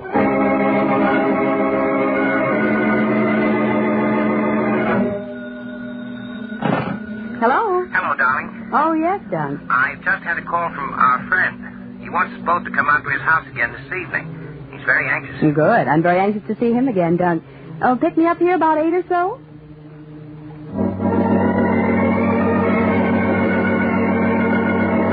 Your highball, Miss Storm? Thanks. Yours, Duncan? Yes, thanks. You are packed to leave, Miss Storm. I finished up after you took me home this afternoon. The list? Quite safe. Miss Storm, I've been puzzling over something you said in that drugstore. What did I say? You asked if anyone unusual had inquired after you. You're too clever to say things idly. Who specifically might be inquiring after you? Valviki, I don't see any point in all I thought this. the police might have come to Weiner's. Why? Irene. Because yesterday afternoon, Dunk picked up a bottle of perfume for me there and forgot it somewhere else. And I'm afraid in Scuba's room. Yeah. And of course it could be traced. Duncan, I asked you if you'd left any loose ends. Why did you conceal this? I wasn't sure I left it there. Probably I didn't. Nothing's come of it.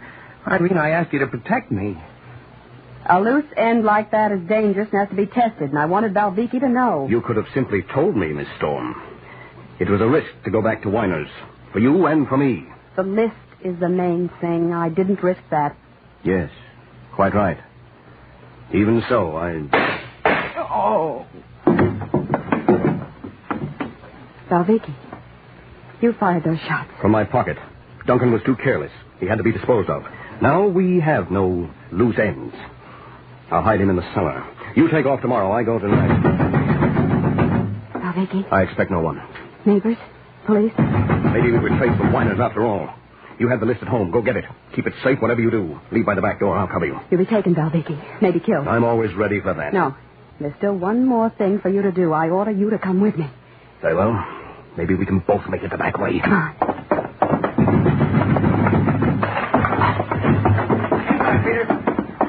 Here's Duncan. Yeah. Dead. The girl and Valviki are gone. Maybe the back way. Hold it, Peter. I don't want Valviki caught just yet. What? Not just yet. Get on our car radio. Warn Edwards and Samuels not to grab those two. Only tail them.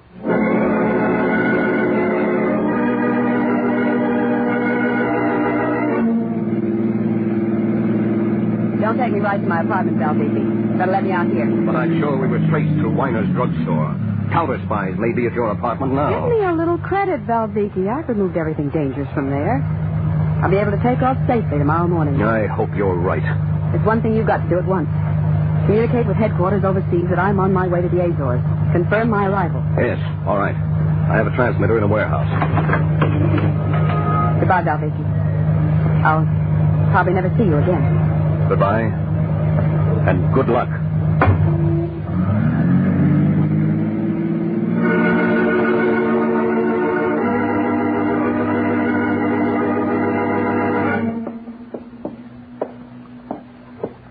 Dave. Yeah? There's a faint light in that far corner of the warehouse. Yeah, come on. And this is R24 in New York. An urgent message, Mexico, for transmission at once to overseas about Agent T-171. Valviki, Dave, at a short-wave sender. Reporting about Irene Storm. Let's grab him. No, wait. Let him report. Then Irene Storm can still work safely in that spy ring. Listen, Mexico. Report to overseas. T-171 has the list. Tomorrow morning, 10 a.m., New York time, she will fly to the Azores. Tell Aunt Stella, T-171 is absolutely reliable. This is R24 cutting out. All right, Peter. Now. All right, Valviki, United States Counterspy. You're under arrest. I? Under arrest? Peter, take a look at that transmitter. Right. Valviki, we're taking you in on suspicion of being a communist spy. What message did you send on this radio? Message? Where? To whom? Valviki, your spying days are over. Peter's calling the mobile squad. Take this place over. And Valviki, too.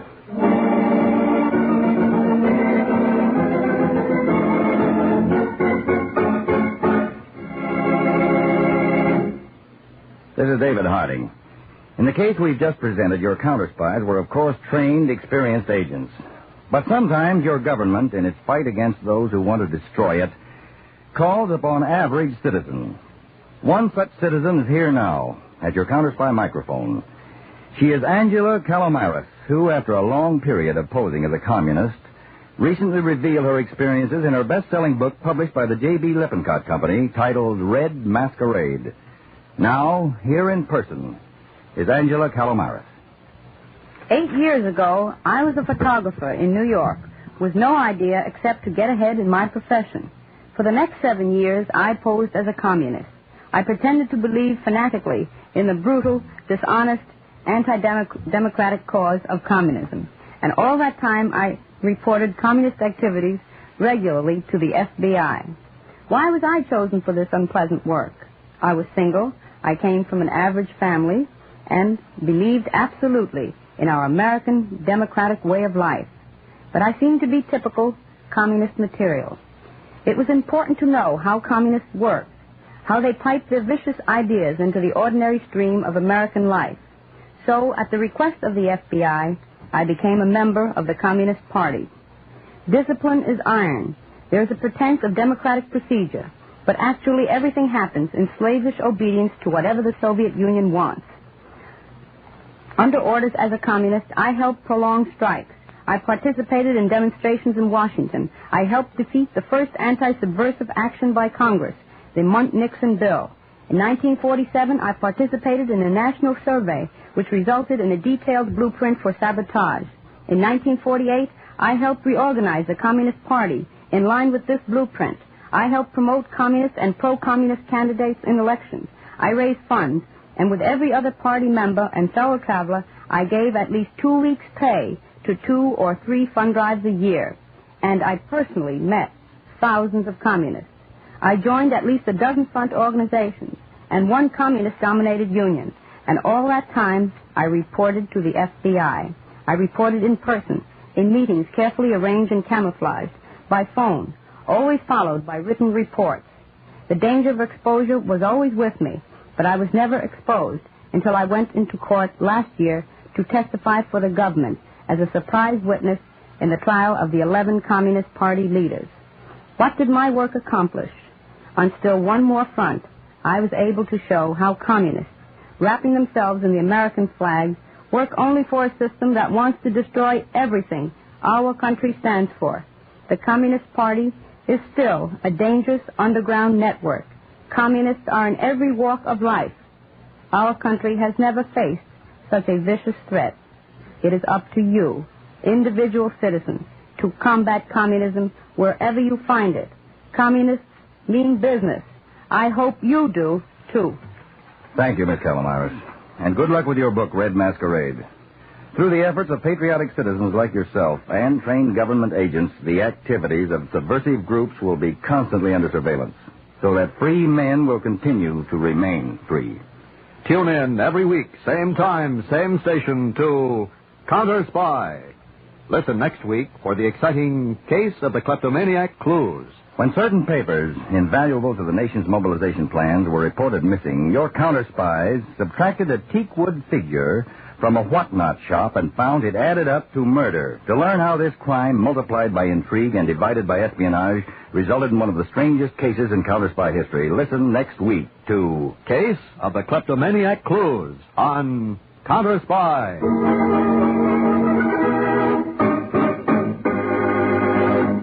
Tonight's Counterspy program originated in New York, was directed by Marks B. Loeb, dramatized by Paul R. Milton, and featured Don McLaughlin and Mandel Kramer.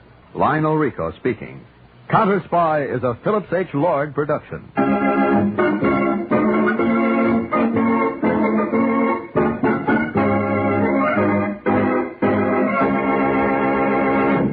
Three chimes mean good times on NBC.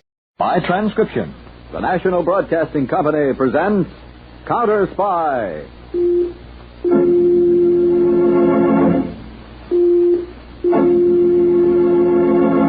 Washington calling David Harding, Counterspy.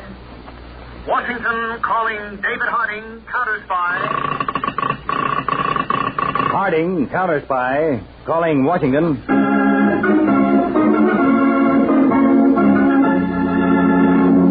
United States Counterspies, especially appointed to investigate and combat the enemies of our country, both at home and abroad. These Counterspy reports to the American people are brought to you each week at this time. Now, the case of the Kleptomaniac clues.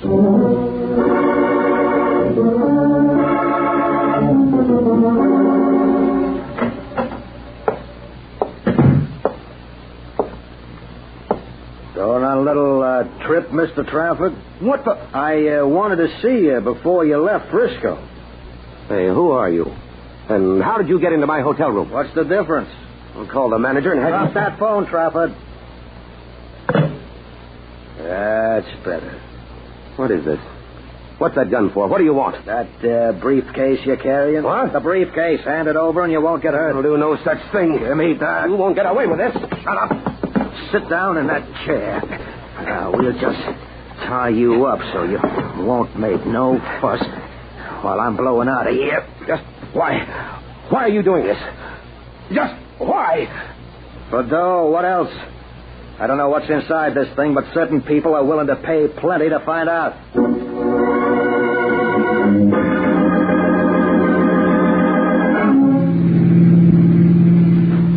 Well, Mitchell, you glad to be back in San Francisco again? Or is that a foolish question? In view of being met at the boat by you, love, let's say it's a superfluous one. Darling. Always the appropriate sentiment. Well, the Orient has its fascination, Elise, but it does not have you. I hope it was dull, of course.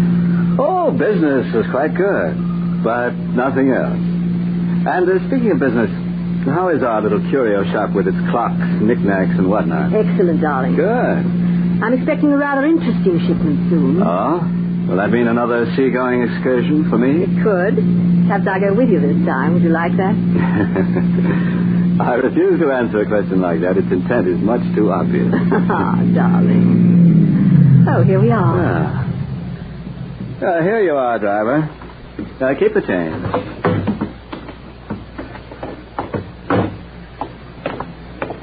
I left Doreen in charge of the shop. Oh? How is she? As usual. She handles the carriage trade exceedingly well. Uh-huh. At times I think you're a bit too interested in her. What? Oh, nonsense, Elise. Why, she's hardly more than a child. Yes, I know that, but do you? Oh, Miss Conrad, you're back. Well, hello, Doreen. How are you, Mr. Monroe? Nice to see you back. Thank you. It's nice to be back. How have you been? Just fine, thank you. Was your trip successful? Mm-hmm, very. I'm glad. Doreen, were there any messages while I was gone? No, Miss Pomeroy, but there's a man waiting to see you in your office. A man? Mr. O'Mac. A very curious thing happened. Curious? Yes, I could have sworn he deliberately put one of our teakwood figures in his pocket. What? And as though he realized I'd seen him, he put it back on the display shelf. But perhaps it was a mistake. Perhaps. Come along to the office, Mitchell. Mr. O'Mac may be a buyer. Yes, or a seller. See you later, Doreen. That's a lovely girl. If one likes the type. Always waiting for somebody. That's me. I don't like you sitting behind my desk, O'Mac. Oh, excuse me. I hope I didn't soil nothing. You have what you were sent to get? You mean Mr. Trafford's briefcase? You know that's what I mean. Do you have it? Yeah, I got it. Give it to me. Not so fast. Well, what is it? There's been a change made since I first talked to you. Change? What do you mean? The price you're paying. I don't like it. Oh, you don't? No, I don't. So you'll have to make it fatter. Tell me, love, where'd you find this cheap highwayman? Never mind that now. O'Mac, we agreed on $10,000. Yeah, well, I need 10 more. You deceitful pig. You know how it is. Cost of living going up and up. I won't hear this kind of street corner conniving. Okay, suit yourself. And may I ask just what will happen if you don't get what you want? The Counterspies would love to get their hands on a little setup you've got here. What? You've got till tomorrow to pay my price. You wouldn't go to the Counterspies. No? Try me and find out.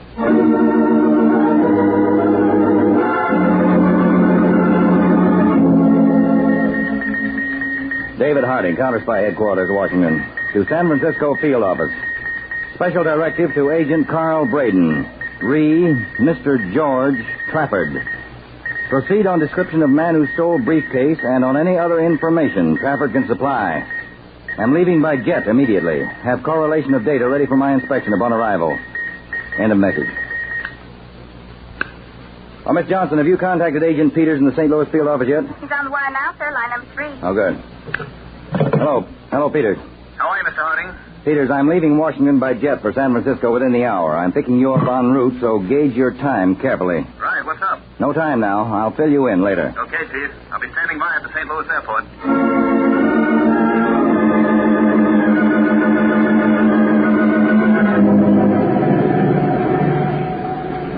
And preparatory to leaving San Francisco, Trafford stopped to rest at a hotel until his train was due to depart for Washington.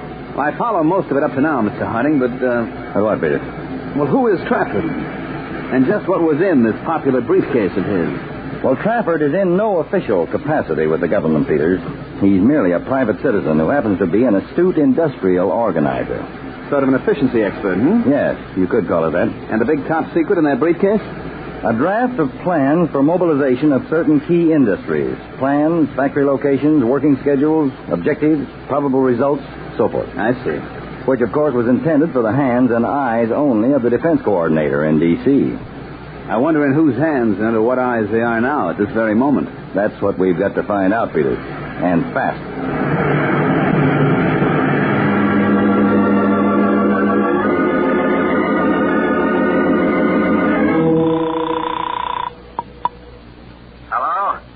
Hello, Mac. This is Elise Pomeroy. I was expecting your call. Quite sure of yourself, aren't you? Yeah. And I'm even more sure of you. You still demand 10,000 more? That's right. I was thinking of a counter-offer. Shall we say 7,500? You know, I can't hear a word you're saying. 8,000. I still can't hear you. So long, Miss Pomeroy. Wait. My price stands at 20,000. You can't auction with me.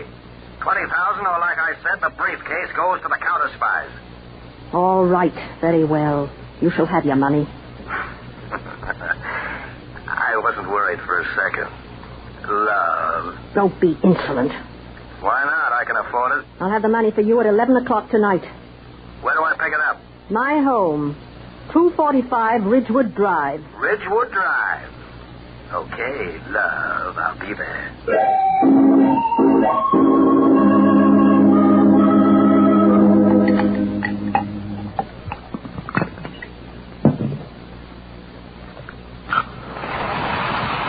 Here's your drink, Mitchell. Oh, and just right. Thank you, love. To your very good health, Elise. And to yours. May you always feel as wonderful as you look. And may you always be as truthful as you sound. So much for that. Why did you ask Omac to come here to your house, Elise? I don't want him seen near the shop again. It's much too risky, darling. Quite a fellow, isn't he? Or should I say felon? He's been useful. Let's see now. Within the short space of 24 hours, he's committed a hold-up, blackmail, and incidentally gave way to a touch of kleptomania. Very impressive. Kleptomania? Of course, yesterday in the shop. You heard Doreen describe his attempt to palm a teakwood piece just before we arrived? Perhaps she made it up. Oh, come now, my dear. Does it sound so incredible, considering what Omac is? Besides, why would Doreen make up a thing like that? I wouldn't know, would you? No. And, by the way, she knows nothing about business transactions in the Orient, does she? No. Unless she knows about anything concerning us, the better. Why, Elise, I would almost think you're jealous of Doreen from your tone of voice. Would you now? Yes, but you've no reason to be. Look. Oh, that must be Omac. I'll let him in. Come in. Thank you. Well, say, quite a joint you got here. A little far from town, though, ain't it? Do you have the briefcase? You're looking at it. Hi, Jack. If you're talking to me, begin again. I'll leave Jack out of it this time. Take it easy, Governor. Just being friendly. I'll take the briefcase if you don't mind. First, my payoff, if you don't mind. Just as you say. I'll get it from my desk. You mind if I have a drink? See, you got a few spread around Take here. mine if you like. I haven't touched it. Well, thank you, and believe me, I wouldn't mind if you did. Love. Now, see here, O'Mac. Disregard him, Mitchell. Sure, Monroe, do that. After tonight, you two won't be bothered with me anymore. Well, here's to the end of a beautiful friendship, huh? Something wrong, O'Mac? This drink. Now, look at the mess you've made. You put something in the drink. Only a drug. A very quick, effective, and deadly poison. I'll kill you. A very quick poison, O'Mac. Even quicker when you expend energy unnecessarily. I'll get you. The end of a beautiful friendship. Exactly as he said. Elise. I should have let you in on my little plan, I suppose. Well, I didn't expect anything like this. Don't be so shocked, darling. After all, you realize you can't trust a blackmailer. He would have eventually given us away, you know. You really do mean business, don't you? Yes, Mitchell, I really do. Now let's get rid of him.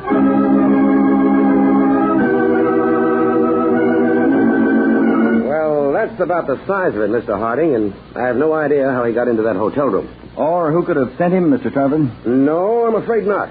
My completion of the draft, as well as my trip to the capital, was strictly secret as far as I know. But you'll be able to identify this man when we pick him up. Oh, absolutely, Mr. Peters. Mr. Harding, isn't it possible that he's passed the plans to another party by now? Yes, more than likely. Can't a new draft of your survey be substituted? Oh, yes, certainly. With putting in another 7 or 8 months on relocations and shifting schedules.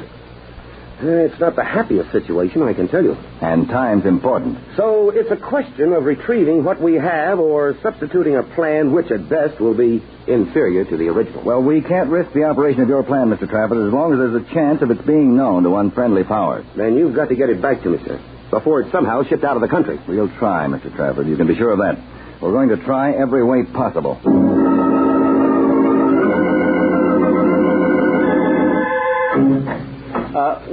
Well, hello, Doreen. Mr. Monroe.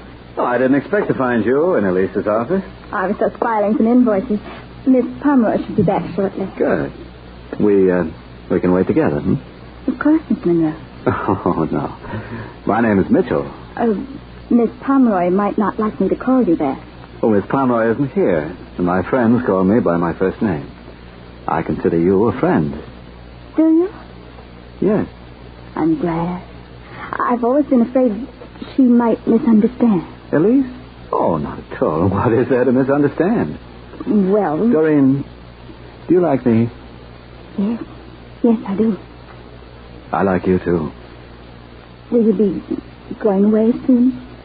Yes, I'm afraid so, within a few days. Oh, I'm sorry. Are you? Yes. I'll be back, though. Will you? Mm-hmm. But until I... Hope I'm not interrupting anything. Hello, Elise. I've been waiting for you. Not expecting me quite so soon. Well, as a matter of fact, I was getting a bit impatient. I'm glad you were able to find a way of containing your impatience.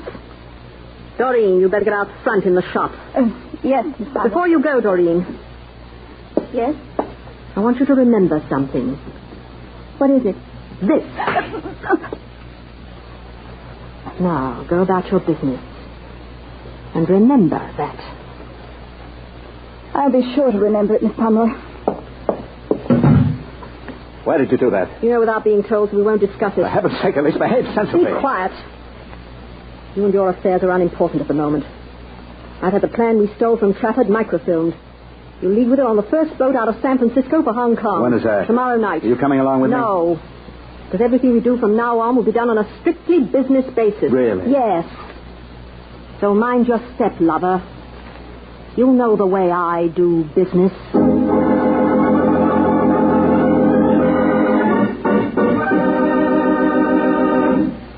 You are listening to the case of the Kleptomaniac Clues on Counterspy. There's a big evening's entertainment with the chimes today and every Sunday over most of these same NBC stations.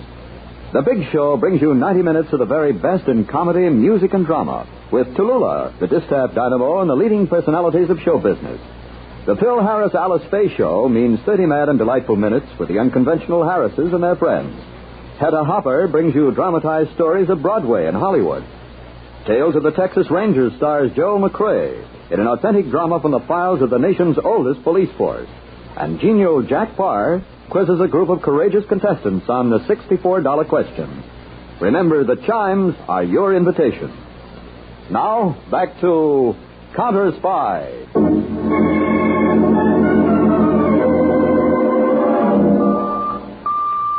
Agent Braden to Harding, San Francisco field office. Braden to Harding. Harding, go ahead, Braden. The body of a man fitting description furnished by Mr. Trafford was found on the outskirts of the city. Death by poisoning. Identification, Charles O'Mac. He is now at the city morgue. All right, no further instructions, Braden. Yes, Chief. Pick up Mr. Trafford, Peters, and meet me at the city morgue. A dead man just turned up who may be the one. We'll need Trafford to identify him.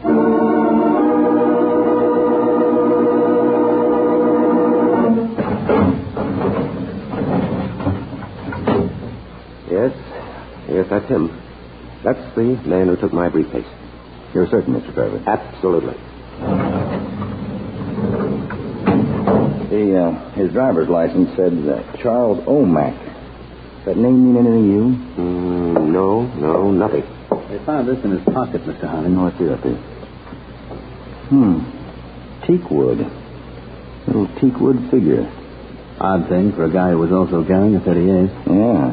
Mr. Harding, will you need me any further? Oh, not at the moment, Mr. Trafford. Then I'll leave if you don't mind. I don't care for the atmosphere of a morgue very much. No, nor do we. Come on, Peter. Any place special, Chief? Yes. Very special, I think.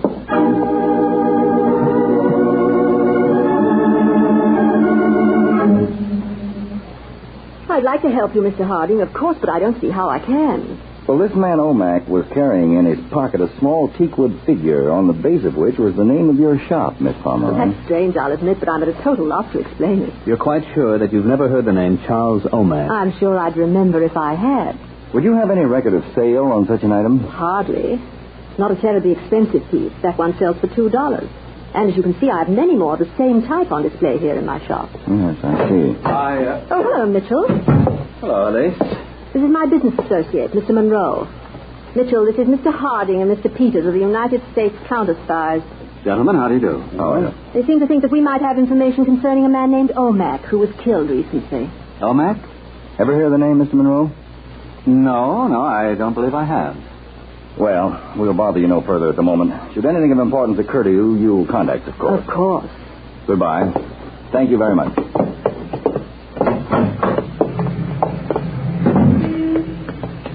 That dame is quite a number, huh, Chief? Maybe a wrong number. Get a stakeout on this shot, Peters. You think they're lying? That's what we've got to find out, for sure.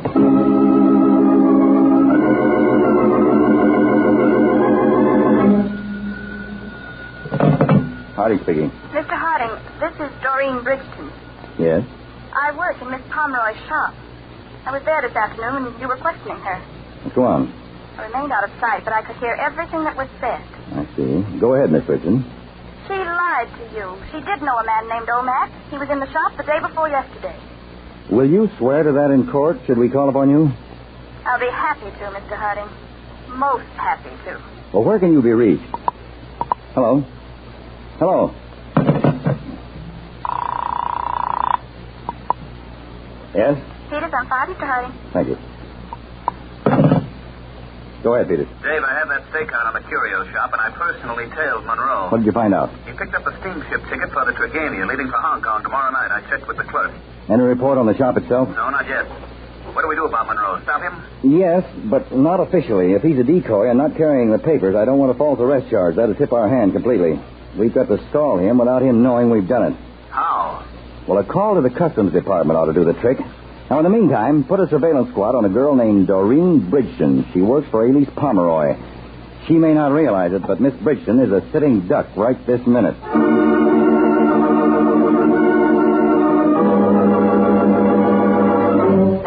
I'll come in, Peter. Got a check in from Braden, Mr. Harding. Monroe's going to the dock. Good. I expect a call from Customs on that any minute. Now, you have a man watching Doreen Bridgeton's apartment, huh? Since last night. Good. Oh, this is it. We hope. Harding. Yes. Oh, fine. Fine. No, nothing else. And thank you very much. All right, goodbye. What's he? The customs people wound Mr. Monroe in red tape, the details of which I'll spare you, and revoked his passport temporarily. Which means he won't sail tonight. Or any other night. Now, we've got to move fast. First, we'll have the Bridgeton girl picked up. We'll need her later. Then we'll see what the deluxe quarters aboard a luxury liner look like, Peters. Hey, I like that part. Don't pack, though. We're traveling light.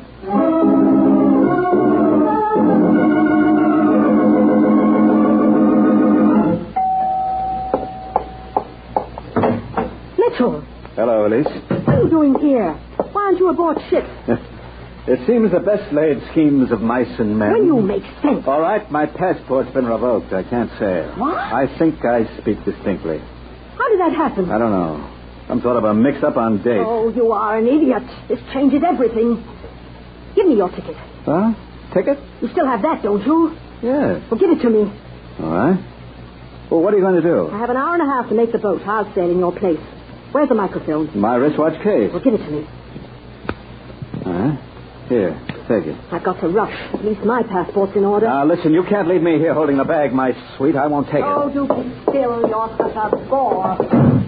Bore, is it? We'll see how boring I am.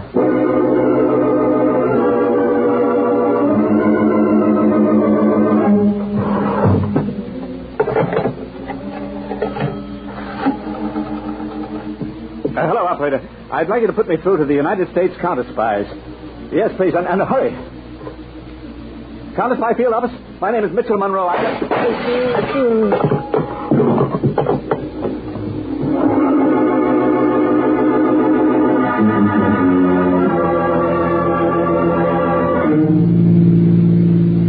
We should be at the dock in a few minutes, Mr. Harding. Hope our suspect doesn't miss the boat. We'll ask the captain to postpone sailing time if necessary.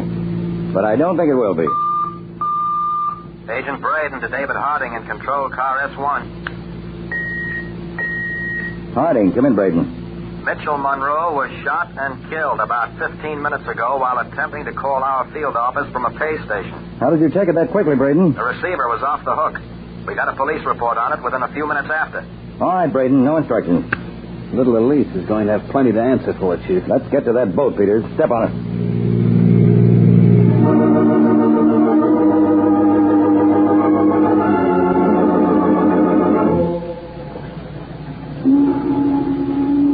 What time is it, Peter? 20 minutes to midnight and the sailing time, too. I wish something would break, Chief. It will. Don't worry. I'm getting a little too accustomed to the grandeur of this deck cabin. Kind of tempts me to chuck everything and go for a little cruise myself. Well, Miss Pomeroy. Mr. Harding. Come in, Miss Pomeroy. What are you doing here? We asked the same of you. Just how dare you ask me anything? What right have you to be in my cabin? We thought it was Mr. Monroe's cabin. It's in his name. What of it? He had passport trouble.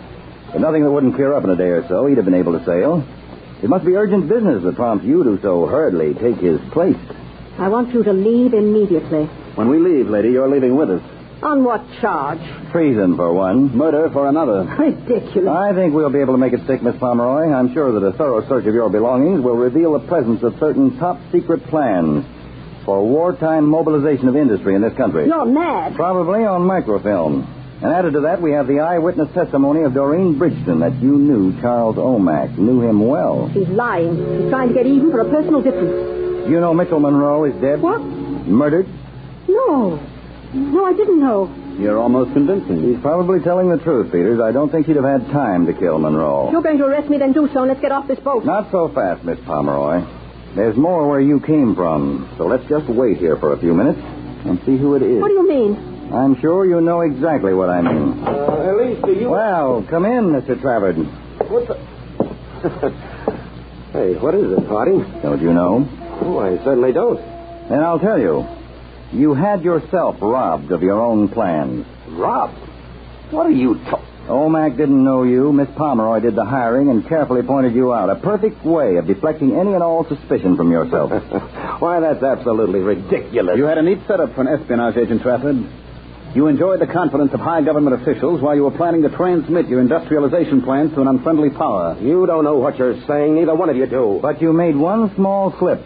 According to the desk clerk of the hotel here in San Francisco, it was 2 o'clock when you checked in. They won't listen to this. You'd better listen, Trafford, and close, because the United States Attorney is going to ask you questions later. When you arrived at the hotel, there was a southbound train leaving San Francisco at that very moment. So there was no reason for you to have been anywhere but on that train. No reason but your own personal one. Harding, you're making a grave error. The error is all yours, Trafford, for showing up here in Miss Pomeroy's cabin. What's the angle for your coming, Trafford? Skipping? Or just to give her some last-minute instructions? It couldn't have concerned the microfilm plans. You have your own copies, I'm sure. Now, don't move, any of you. Is that the gun that killed Monroe? A ballistics test should tell. There won't be any test. I don't know about that. My agents have the dock area completely surrounded. They let you in, but they're sure not to let you out, except with me. I'm willing to run the risk. Now, stay right where you are. Don't leave me, George. Sorry, Elise. I have to travel light now. I'm sorry. You're no good. Come on, Peter. There he is, Steve. Stop or I'll shoot, Trafford. He's headed for the rail. Stop, Trafford. Stop or we'll fire. Let him have it. He's falling overboard.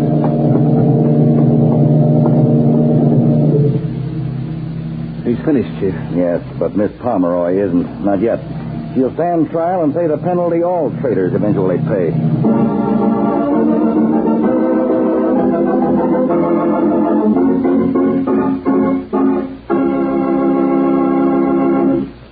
Tune in every week, same time, same station, to Counterspy. Listen next week for the exciting Case of the Captured Contact. When a famous lecturer canceled his tour, a solicitous friend canceled his life by murder. How a weak eye and a strong arm led your counterspies into a most intriguing adventure will be unfolded next week in Case of the Captured Contact on Counterspy.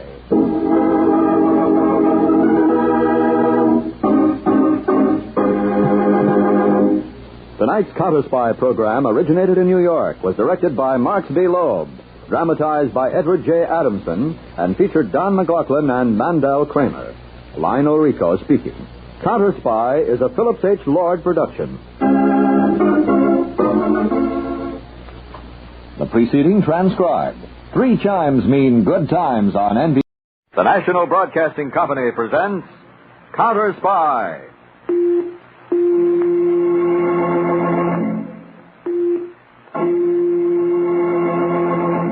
Washington calling David Harding, Counterspy.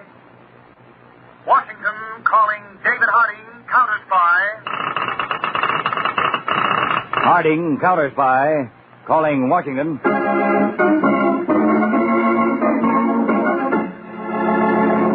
United States Counterspy, especially appointed to investigate and combat the enemies of our country, both at home and abroad.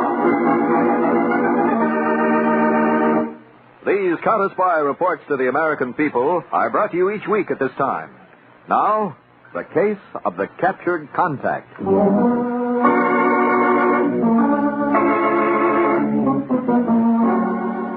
Hello? Mr. Harding? Mr. David Harding? No, this is Mr. Harding's assistant, Harry Peters. I am calling from Baltimore. I must speak to Mr. Harding in person. Did he not receive my letter? Who is this, please? I signed the letter only with the name Roland. Just a moment. Harding speaking. Mr. Harding, this is Roland. You received my letter, no? I'd like to know who you really are. Full details I cannot give over the telephone, but I give a name, Dr. Maximo. Dr. Maximo? Yes. I have been in your country lecturing on bacteriology. My real purpose was something else, and now I realize I have been making a terrible mistake for years. Yes? I can correct it only one way, to tell everything to the United States counterspies. Well, you're only 45 minutes by train from Washington. Oh, no, I dare not move from this hotel room. My life. What hotel? The Gainsborough, room 819. Huh? I beg you to come, Mr. Harding. What I must tell you is of the first importance. Well, I'll see about it, Dr. Maximo. Goodbye. Mr. Harding...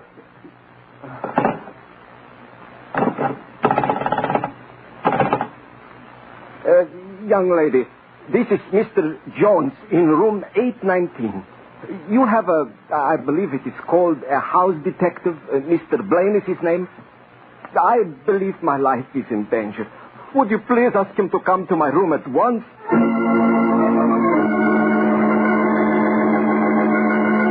And I say to you, comrades of this International Congress for Peace, our chief enemy in the world is America.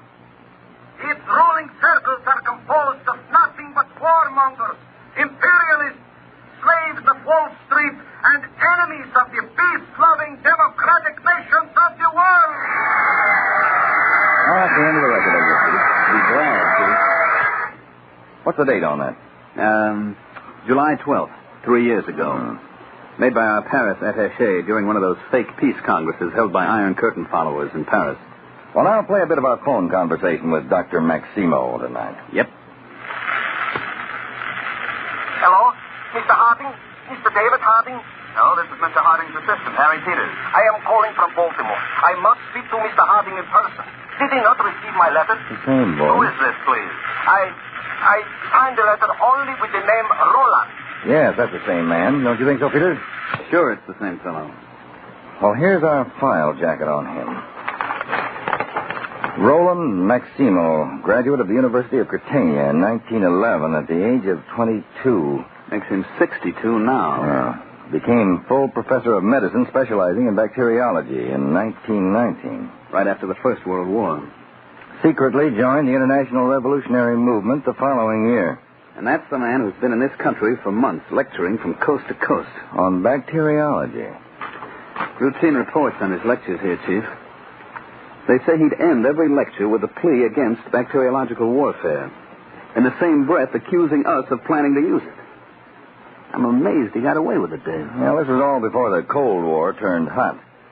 Well, Peters, if this man is ready, as he says, to turn against his masters in Catania, we'd better go see him. Oh, we can still easily make Baltimore by midnight, Chief. Well, I had the Baltimore field office send over a man meanwhile. But let's hop.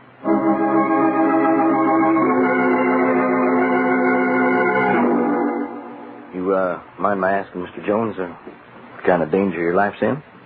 I have been threatened. Have you the time, Mr. Blaine? Oh, it's 11:10.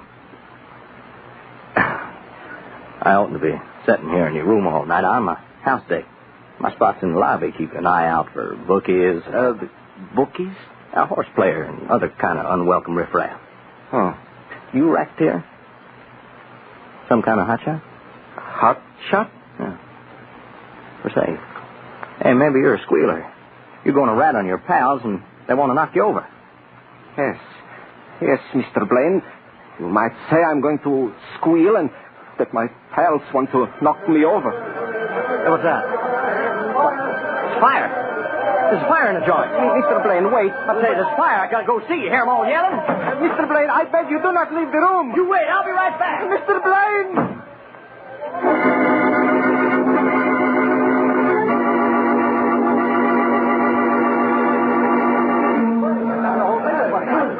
Hello, Ellery. What are you doing in the lobby? I wanted you up in room 819 with Dr. Maximo. I got here, Mr. Harding. The whole hotel was in an uproar. They set fire, and the fire chief wouldn't let me in, Counterspy or not. Fire, Ellery? 8th floor. Just now they found out it was a false alarm. False alarm. Come on, room 819.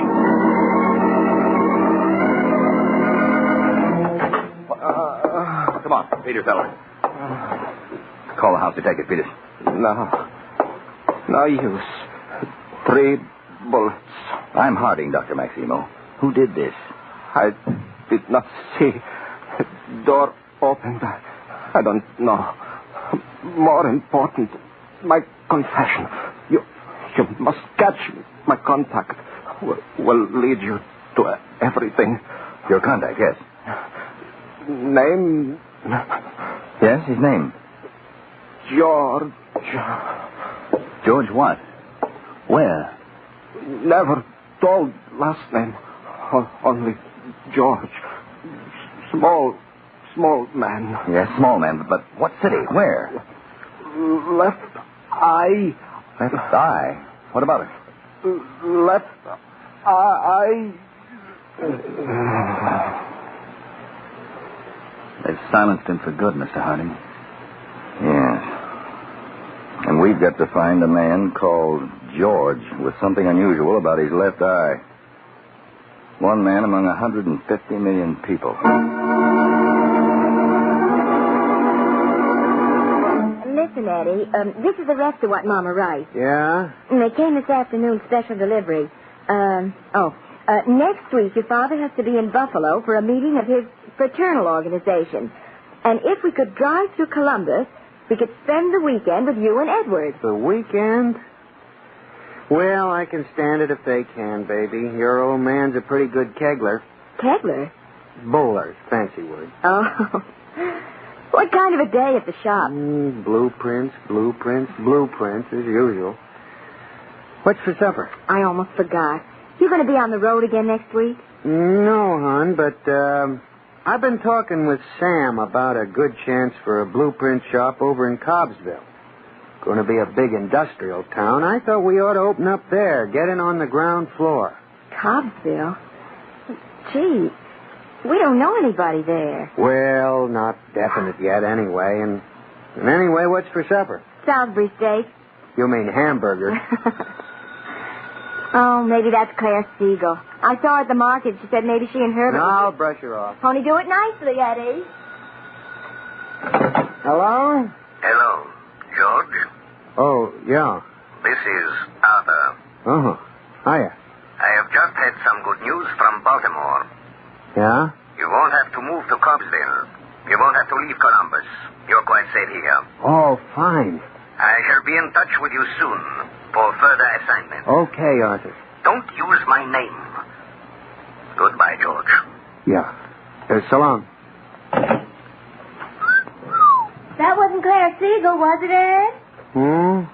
Oh, no, it was, a fellow I was in touch with on this Cobbsville business, but he says forget it. How soon is that Salisbury hamburger going to be ready?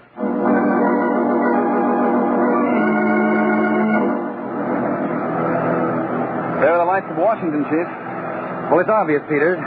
Dr. Maximo's ex-comrades found out he intended to talk to us and pulled that fake fire alarm as a cover for liquidating him. Now, the next most important man to get is this George. With the strange left eye. How do we find George?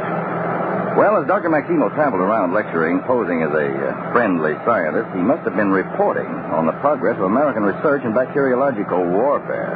Then George must have been a contact who met him from time to time on his travels. Yeah, that's it. The moment we get back to Washington tonight, we'll lay out on a map the exact itinerary Dr. Maximo followed.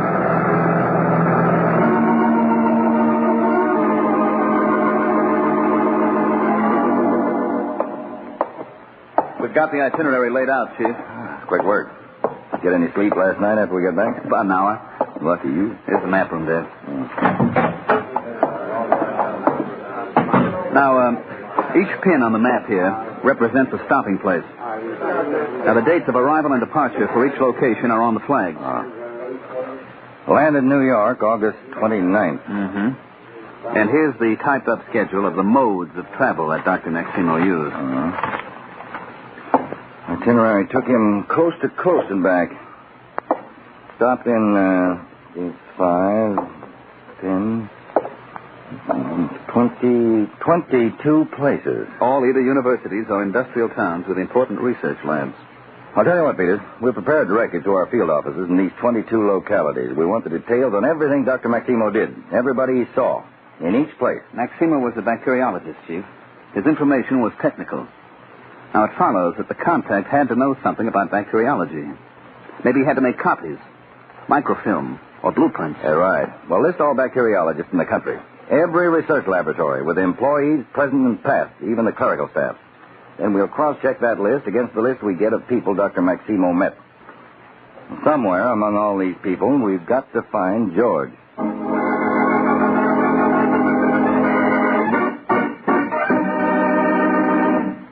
You are listening to the case of the captured contact on Counterspy. The chimes are your invitation to a bright Sunday evening lineup over most of these same NBC stations tonight. Tallulah MCs another gala broadcast of The Big Show. The Phil Harris Alice Faye Show brings you more delightful adventures. And then Hedda Hopper presents dramatized stories of the stars. Now, back to Counterspy. Good morning, Dr. Phillips. My name's Taylor, United States Counterspies. We're making up a national directory of all personnel in bacteriology in case of a national emergency. Now, I wonder if you'd mind helping us out. Hello, Professor Thorne. My name's Ellery, sir, United States Counterspies. I've just arrived in Locust City. I'd like to come out to the university laboratory. Good afternoon, Mr. Zachary. Taylor, Counterspies. You've got a large technical staff here in your company laboratories, and we're making up a directory. That's fine, Dr. Loomis. Now, if I could see your pass. Oh, much obliged for your cooperation, Professor Marks. Just one more thing. About this man, George Rackett, who worked here as a laboratory technician 3 years ago. Can we examine into him a little more, sir?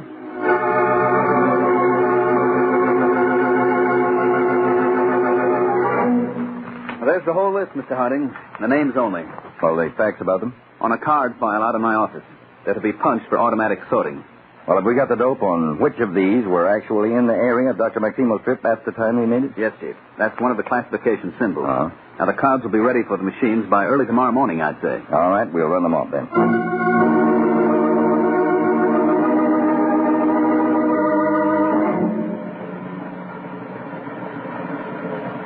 I'm setting the machine now, Chief. Well, first, anybody whose first, middle, or last name is George. Right. And second, who were in the area of Dr. Maximo's trip? Symbol 7. Third, those with eye trouble, the left eye especially. All right, you.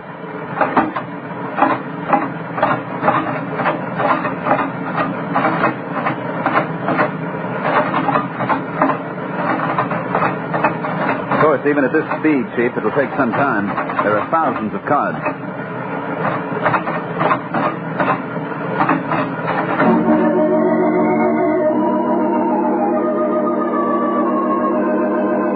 $78 cards called out, Chief. All right, now classify by areas and shoot them out to the agents in charge.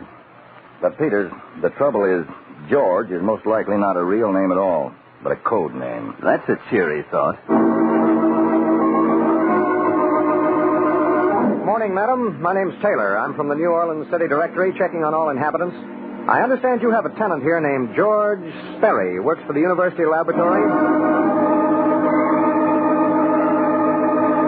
Excuse me, Mrs. T.J. George. I'm from the local civil defense organization. My name's Ellery.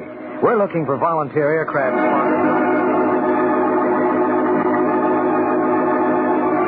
All very interesting, Chief. Adding up to nothing. Every one of those 78 have clean records? Well, one fellow used to work at a lab in Kansas City.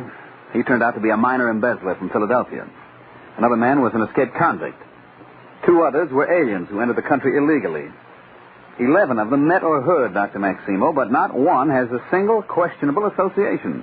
And all of these, named George, who were in that area, had some trouble with the left eye. Well, it kind of washes out there, Dave. Most of these people wear glasses, and most of them, the left eye is weaker than the right. One man's practically blind in his left eye, but he's 71 years old and stone deaf. This eye business bothers me. It's the chief identifying fact that came to Dr. Maximo's mind. Peters, instead of looking for George by name and profession, let's look for him through the eyes. Oh? You mean through oculists? Opticians? Eye doctors? Clinics? Well, if a man's left eye is so noticeable, it's fair to suppose that he consults somebody about it. This job gets bigger and bigger, Chief. Well, incidentally, include the manufacturers of artificial eyes on that checklist. Okay. The eyes have it.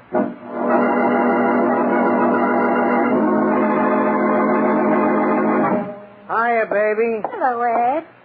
Tough day? 6 of one, 6 of the other. How about a movie tonight? Oh, honey. I'll get it, honey. Okay, do that, Eddie. Yeah, hello? George? Yeah. This is Arthur. Oh, hiya. An important job for you, George. In Washington, D.C. Oh? A meeting. It's very dangerous, but it's necessary. I am leaving here tonight. You get a train tomorrow afternoon. Well, when does the customer expect to see me? Tuesday, but... Tuesday? Well, then what's the point of my going tomorrow? I'll leave Monday. You're supposed to take orders without question, George. Well, you know I've got this trouble with my eye. I've got an appointment with an eye doctor Monday morning. Been trying for weeks to see him. Well, in that case... where'll I find you? You have to go to the Hotel Finlay. Register under your own name. We'll meet after that. That is all. Hotel Finlay. So long. Hon, Washington next for me. Big deal. Good morning. Name's Taylor, Counterspies. I understand you're the leading optician in Kansas City, and Yes, Mr. Strauss, we're checking all oculists in this section. In case of national emergency, any man with medical understanding might... Oh, by the way, have you any patrons with really serious trouble in the left eye?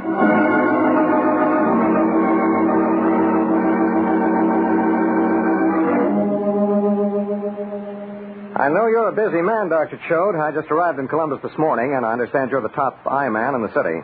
40 years at it, young fellow. Well, now this is highly confidential, Dr. Choate. But have you a man patient who's a bacteriologist? No, nothing like that. Maybe a man who once worked in a research laboratory on bacteriology? No, not as far as I know. Nearest thing to a lab worker on my list is Edward Stringer. Oh? His left eye, well, it's really strange. Muscles of the lid are so weak his left eyelid's practically closed all the time. Only he's no bacteriologist. Understands a lot about medicine, for a layman, mind you. But he's a partner in the Red Arrow Duplicating Company. Red Arrow Duplicating? Yes, photostats, blueprints, and so forth. Oh. Thanks very much, Dr. Choate.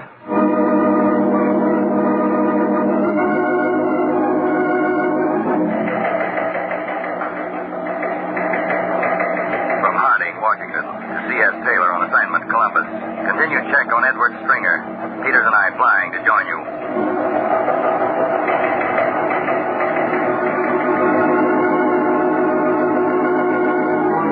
This Edward Stringer's been married 7 years, Mr. Harding. No children. 5-room, 2-story frame house on Hawthorne Road. Age 33. Wife Alice, age 30, from Utah. That's wonderful. I've had no chance to get a look at Stringer, but Dr. Choate says his left eyelid is almost fully closed all the time. Oh, anybody would remember that. Yeah. Well, go on, Taylor.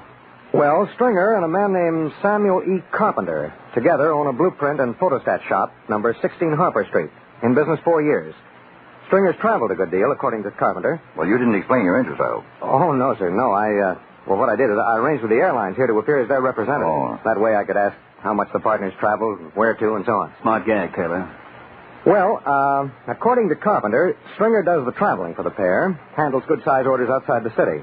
Sam Carpenter mentioned half a dozen cities, and every one of them was on Dr. Maximo's itinerary. Well, does Stringer know anything about bacteriology? Well, Carpenter said that was one of their business assets, Mr. Harding. Stringer majored in bacteriology at Hillman College. He never graduated, but kept up his interest. I see. You see, that makes their shop useful to firms with technical documents to be duplicated. Well, that's a good job, Taylor. We're getting hot, Peter. One more visit to Sam Carpenter. He'll know where Edward Stringer is, and we close in.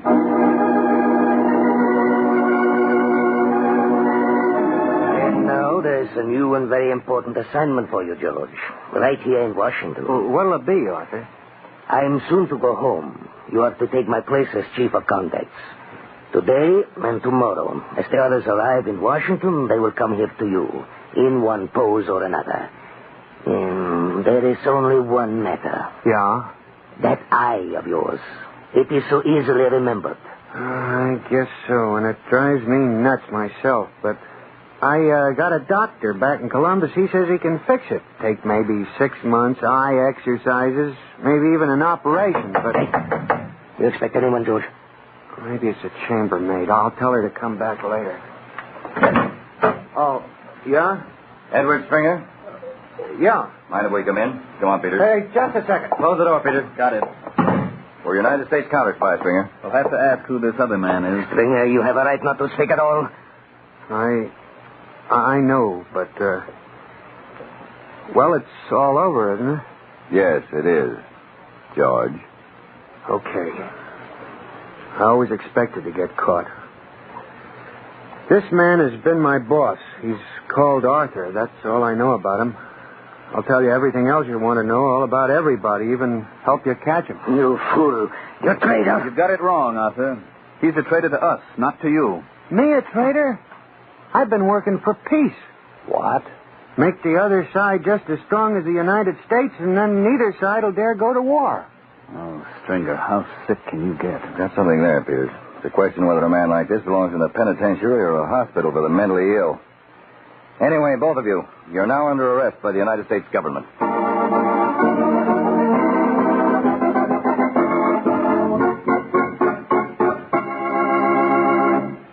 You've just heard another Counterspy report to the American people, brought to you each week at the same time.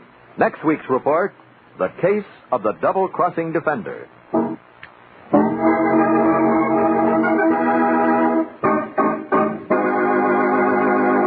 Tonight's Counterspy program originated in New York, was directed by Marks B. Loeb, dramatized by Paul R. Milton, and featured Don McLaughlin and Mandel Kramer. Lionel Rico speaking. Counterspy is a Phillips H. Lord production.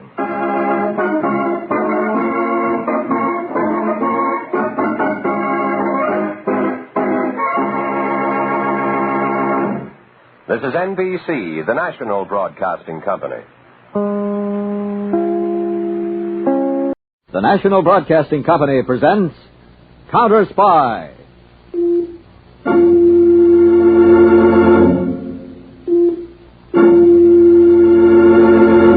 Washington calling David Harding, Counterspy.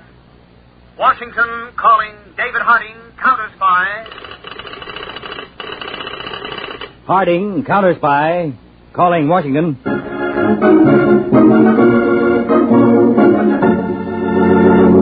United States Counterspies, especially appointed to investigate and combat the enemies of our country, both at home and abroad. Tonight's Counterspy report to the American people is brought to you in cooperation with the New York State Civil Defense Commission.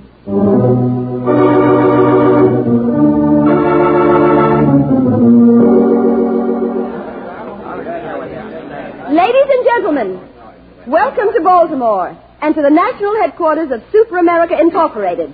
And here is the chairman of Super America Incorporated, Henry Harrison Hector.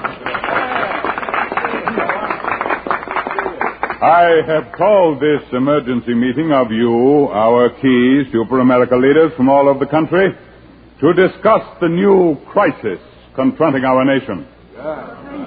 The possibility of attack from the air by conventional means and, we fear, atomic bombs. All over the country, citizens are rallying to their local civil defense organizations. But as in every crisis, everything cannot be left to government officials. It is up to us, Super Americans, to provide leadership. Wherever patriotic work is to be done, there you must see a Super American.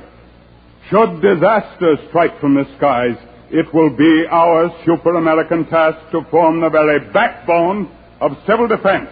You're right. You're darn right, sir. I see that you all understand. Presently, my secretary, Della Crane, will hand you your individual assignment sheets. We must make the civil defense of the United States our great objective. Thank you for your attention. Very good speech, Mr. Hector. I'll be sorry to lose you, Della. Are you sure you and Steve will be happy in Finnsburg? No, but I'll do my best. Steve's already been out there, found an apartment and a job. The bonds between Super Americans are very strong. Better excuse me, Mr. Hector. I've got to give out the assignment sheet. By all means, Della. Give us just a few weeks, and I think we Super Americans will turn civil defense into civil collapse.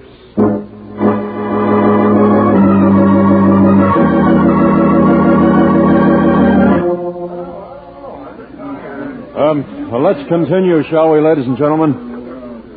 As you know, my name is Blair. I'm the zone director.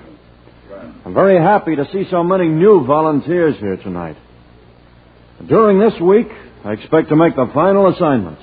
Aircraft spotters, communications helpers, medical aid helpers, and so on. I feel that by the end... Mr. Blair, may I ask a question? Why, certainly, Mr. Crane. Well, do I understand you correctly that assignments haven't all been made yet? Well, that's right, Mr. Crane. Most of the time so far has been spent in planning. Does that cover your question? Well, yes, I guess so. For now, anyway. As I was saying, ladies and gentlemen, most of the time has been spent in planning, from the top down. We get our overall plans from the National Civil Defense Headquarters in Washington, then through our state director, down through our city director here in Finnsburg. Now, since this particular zone covers the most important industrial section of the city, this building is the main control center for the entire city.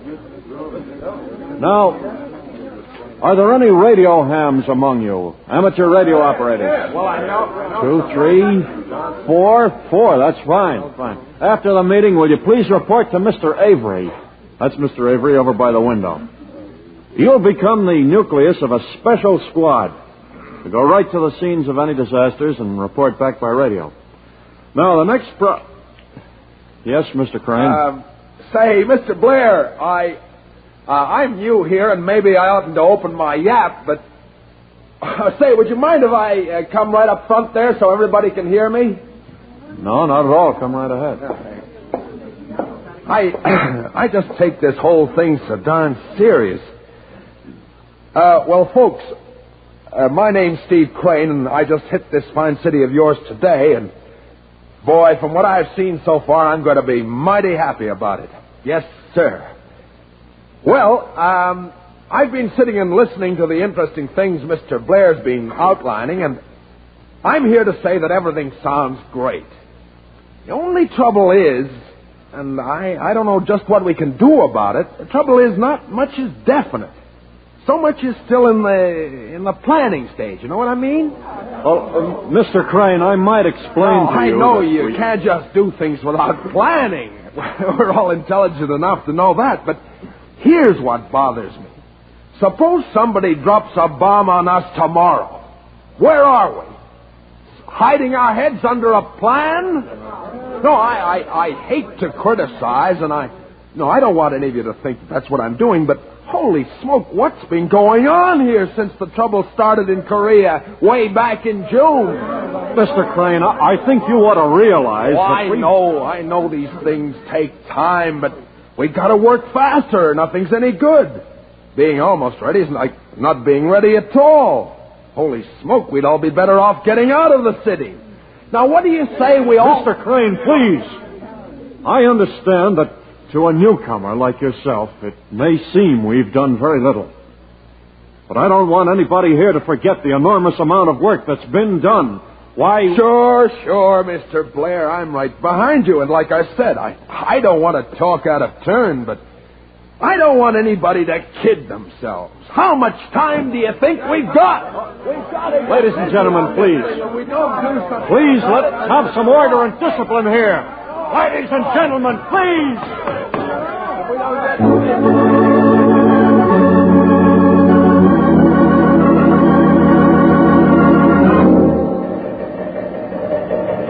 To Counterspy headquarters from District 3, City 9. Local civil defense moving very slowly here lately. State Director believes people generally unaware of real danger. This field office lending personnel to step up recruiting.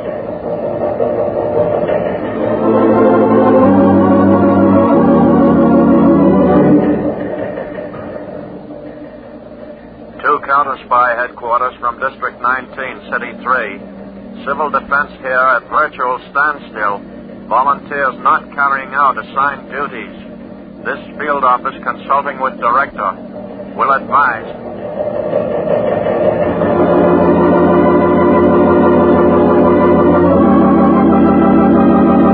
We've been getting them like that from various spots all over the country, Mr. Harding.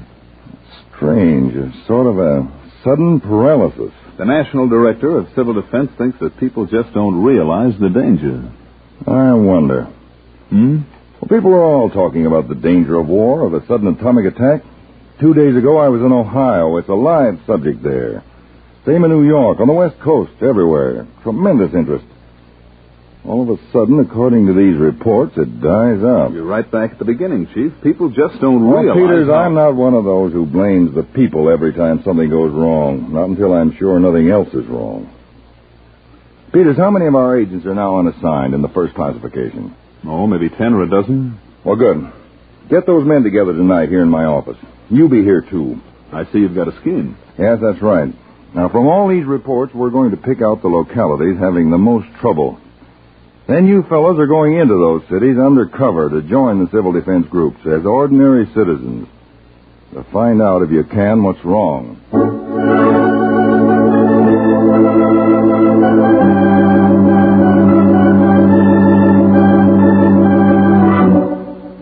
And, frankly, I must admit, ladies and gentlemen, I've had to turn in a disappointing report to City Defense Headquarters. No, not about you who are here, but about those who've been dropping out. And so tonight, I've got to ask you to get in touch with everyone you know. Find out why they seem so uninterested in what we're doing here. And Say, Mr. Blair. Yes, Mr. Crane. I can tell you right now what's eating everybody. I mean, those who aren't here. Oh, can you? I've talked to lots of people trying to get them in here to work, and they all say, what's the use? Nothing's ready. We're not getting the help we need from Washington. And I tell them, well, it's up to us, too. Excuse me, please. Yes? If you'll allow me to interrupt the other speaker. Oh, yes, go ahead. Well, I agree with what he says. People just don't have any faith in the civil defense outfits. Now, my name is Peterson.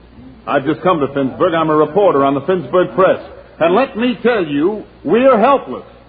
And I just don't see any point in continuing... Excuse me, Mr. Peterson, but I don't see any point in discouraging ourselves. And that's what we're doing, some of us. Oh, it's intended to help, I know. Well, if you're just trying to protect a bunch of Washington incompetents, Mr. Blair, I don't see why... I'm protecting no one, Mr. Peterson. We're all trying to protect ourselves. All right, that's all for tonight.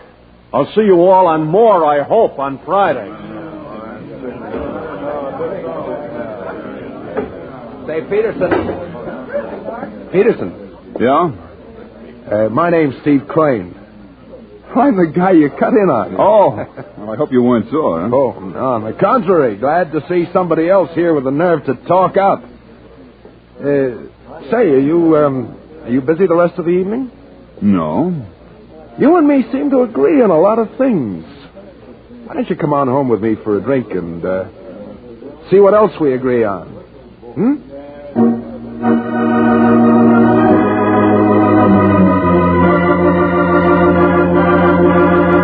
Oh, don't go yet, Mr. Peterson. Can't I give you another drink? No, thanks, Mrs. Crane. It's really time I went home. Oh, I'm glad you came home with me, Peterson.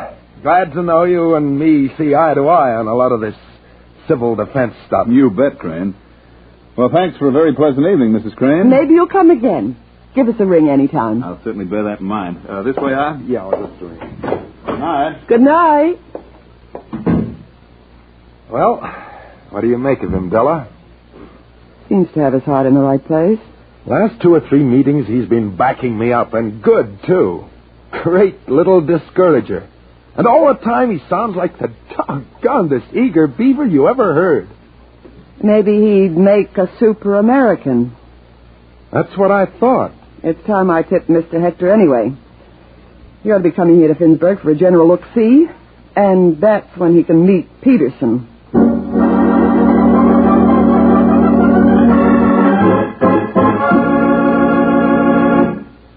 You are listening to the case of the double-crossing defender on Counterspy.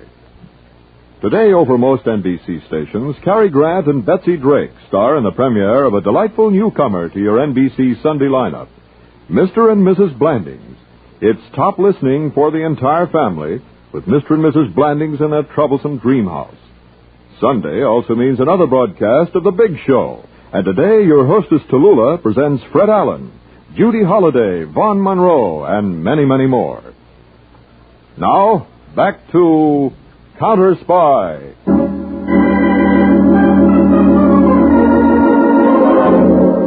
From Peters, assignment Finnsburg to David Harding, Washington. Chief cause of civil defense difficulty here, one Steve Crane, member of apparently patriotic group called Super America Incorporated. Mrs. Crane says Chief Super American Henry Harrison Hector of Baltimore arriving here soon. Advise.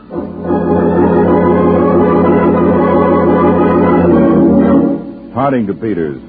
Spot check of 11 civil defense groups shows similar activity by persons belonging to Super America Incorporated and flying to Finnsburg.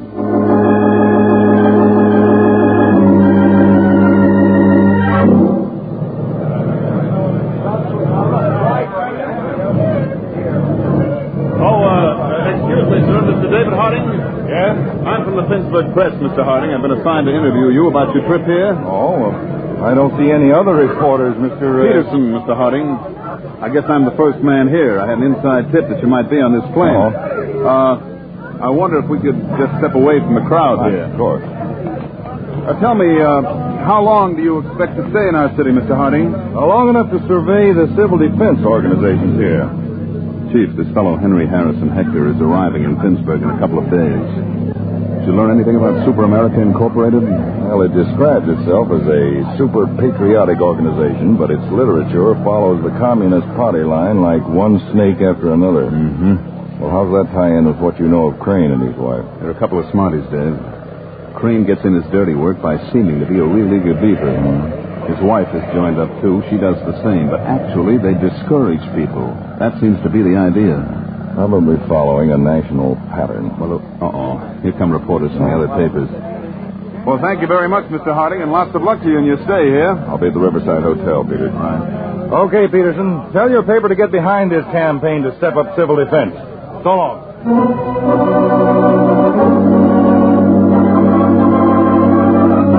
And here, Mr. Hector, here's a layout of the Civil Defense Control Center.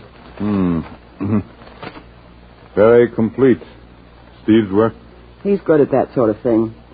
He's down there tonight doing extra volunteer work, if you know what I mean. These are the main phone lines? The trunks run into the basement here. Main water valve there. Main power line here, and main switch next to it. Radio room? Second floor. Good setup, Steve says. Modern equipment. Big control board to keep in touch with radio hams in the city in case of attack. Medical department? Aircraft spotting room? Third floor. Phone communications with 100 observation posts in a big ring outside the city. And, here. Director's office. This man, Blair. We have a file on him and also his staff. Good. Liaison with police and fire departments, public health authorities, welfare and public information. Transportation here. Big garage, trucks, and so on. A depressingly efficient setup, Dillon. Sure. But what good is it? Unless the civil defense people themselves are really pepped up. And they're not. Your plan has been working beautifully. And so I've heard from many other cities.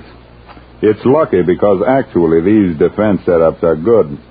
If we can only keep the people so discouraged they don't use them to the fullest advantage. That's where I thought this man Peterson might come in. We can always use new recruits. Have you checked on him? No, I haven't had the time. I hoped you might from Baltimore. He's an unknown, Della. I think we better... Would that be... I hope so. Put away that map. Yeah. Good evening, Mrs. Crane. I'm afraid I'm a few minutes late. Hello. Come on in. Thank you. This is Harry Peterson, and this is Mr. Henry Harrison Hector, National Chairman of Super America Incorporated. How do you do, sir? Sit down, Mr. Peterson, and let's have a long, honest talk, shall we?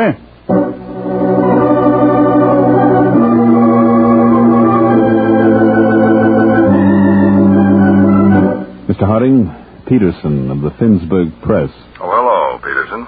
Tonight I met the man, HHH. Yes? The scheme is to destroy civil defense morale. I gave him a lot of personal detail based on New York City, the same we've used before in similar cases. As I understand. I'll wire New York to back you up. If HHH is on the level, he'll drop you because of your supposed record as a subversive. But if he's not on the level... We'll see. I'll check you tomorrow. Good night.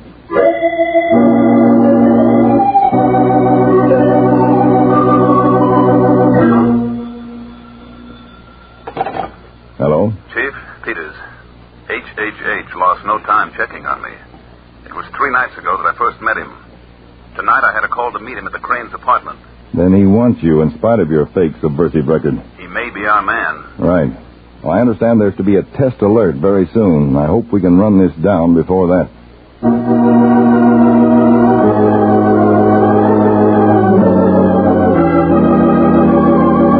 Steve, as I understand your duties at the control center, you are a guard at the main entrance. That's right, Mr. Hector. And Della? Volunteer assistant at the medical center. And our friend Peterson? Information Center, assistant to the director.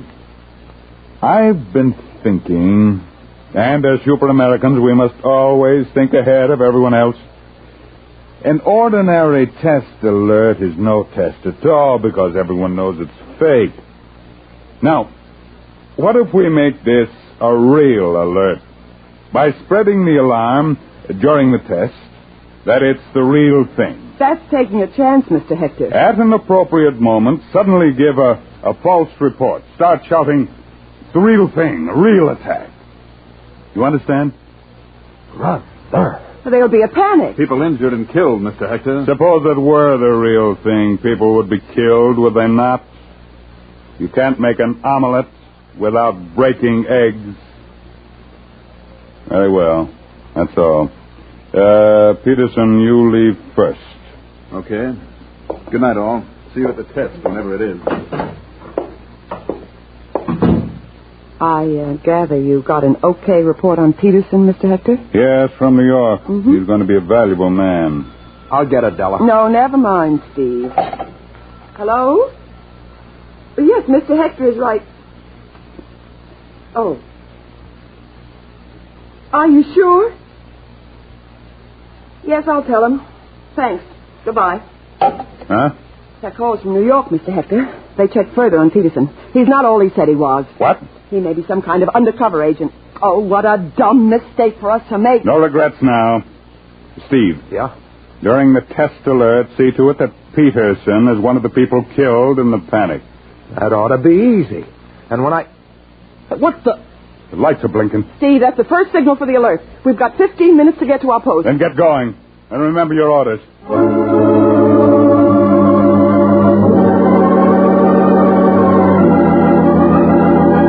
Radio operators to your sectors in Disaster Area 4. Radio operators, Disaster Area 4. Medical Corps and ambulances to Medical Post 7 and 13. 7 and 13. Report to communications on arrival. Trucks for utilities repair. Trucks for utilities repair to the boundaries of Disaster Area 4. Turn off gas and power lines to prevent explosions. Reopen blocked sewers. Guides for injured and homeless. Stay in your vehicles till you reach rallying points.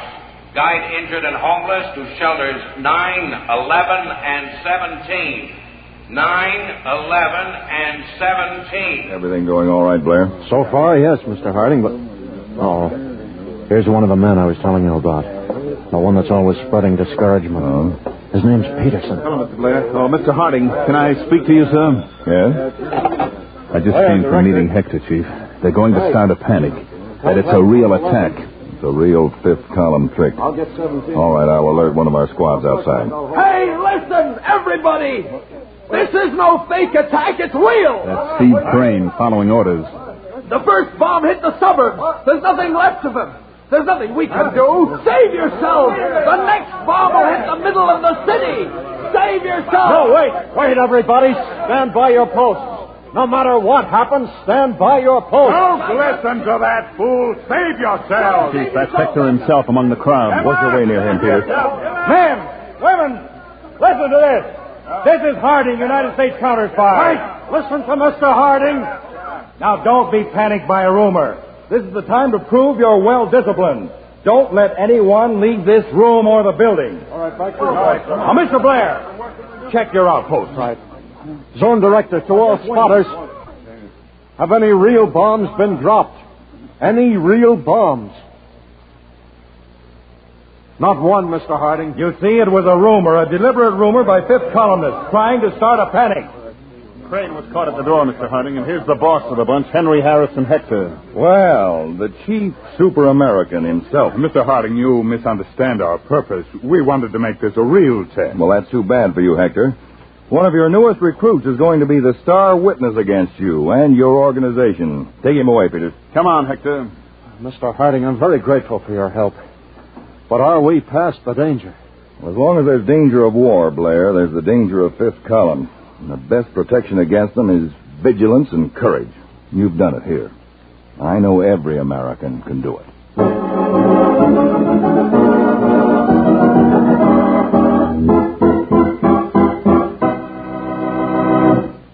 Tonight's Counterspy program originated in New York, was directed by Marks B. Loeb, dramatized by Paul R. Milton, and featured Don McLaughlin and Mandel Kramer.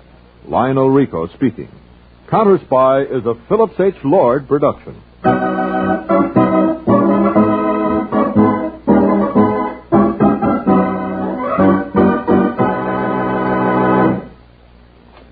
Three chimes mean good times on NBC.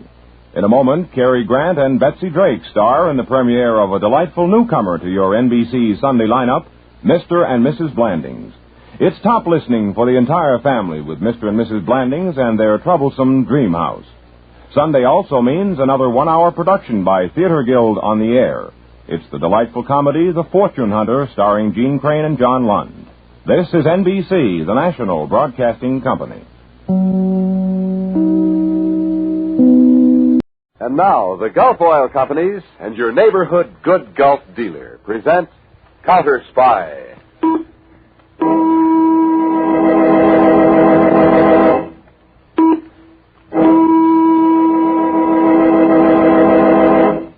Washington, calling David Harding, Counterspy.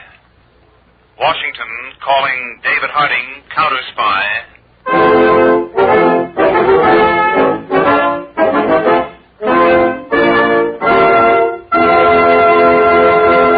The Gulf Oil Companies and your neighborhood good Gulf dealer are proud to present Counterspy, a program especially designed to help investigate and combat the enemies of our country, both at home and abroad.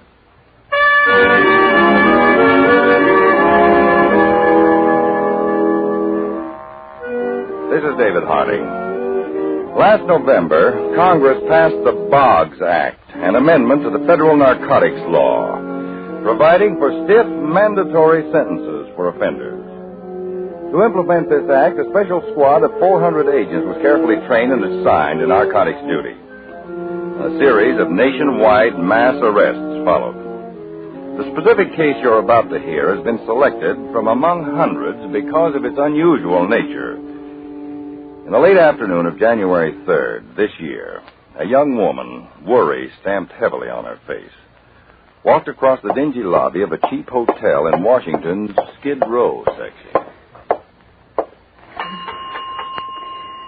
Oh,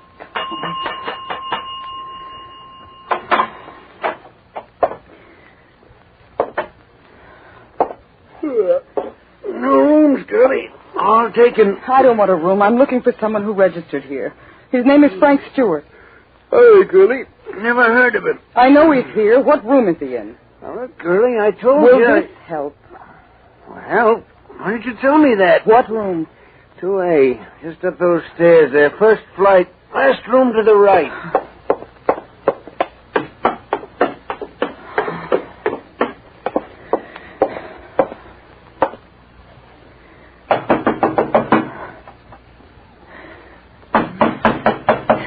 Frank!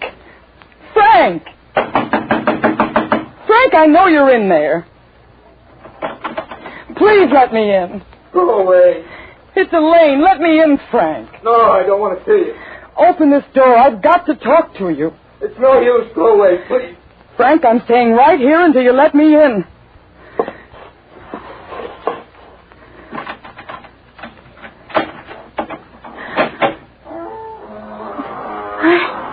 Why'd you have to come here? I've been looking for you for 2 days, worried half out of my mind. Why'd you have to come? Why'd you have to see me like this? It would have been better if you'd never found me. Sit down here on the bed. I want to talk to you. Oh, leave me alone. Just leave me alone, will you? Please sit down. Let me go. Can't you understand, Frank? I only want to help you. Can't you understand I'm beyond help? Can't you see you're blind? Go on, get out. Let me alone. Frank. Frank. I'm so sick. You're going to get better now. No, it's hopeless. I'll get help. It's too late. 3 months ago, maybe even 2. But not now. I've already spoken to a doctor. He said you can't... You only hurt yourself doing that. It must look fine, a woman with the kind of job you have, with a brother like me. You only shamed yourself. There's nothing to be ashamed of, Frank. Any more than any other illness. Now, come on. I'm going to take you home. I can't. The doctor will tell us what to do. I'll take care of you. Don't you see, Frank? Everybody will want to help you. But I don't want to help myself. You will. Don't you think I've tried? It didn't work. It's no use. Frank, you're going to get well. You're going back and live a normal, healthy life. You're going to get well. You understand that? What I've put you through, Elaine. Oh, that's all past. I'm going to be proud of you, Frank. Very proud. Now you get dressed and wash. Do as I say. I'm going down to get you a container of coffee. I'll be back in a few minutes. Now you be ready. I'll be ready. Oh.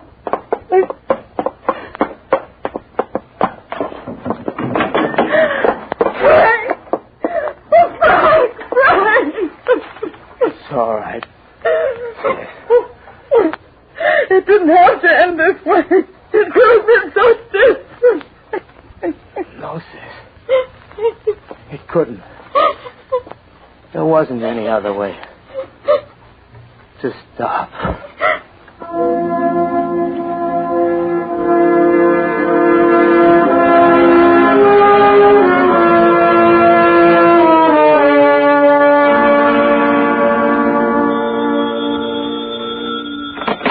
Harding speaking. Mr. Harding, I asked to be put through directly to you. This is Agent Elaine Stewart. Yes, Miss Stewart. What is it? I must see you right away.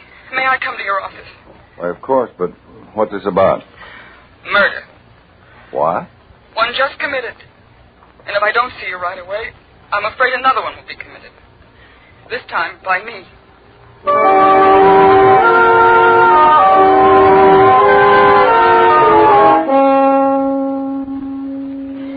It's no different, Mr. Harding. It's the same as if my brother Frank was murdered. A little more water, Miss Stewart? No, Mr. Peters. I'm all right now, thanks. Sorry, I made such a fool of myself, Mr. Harding. Oh, you didn't at all. I don't know what I would have done if you didn't see me right away.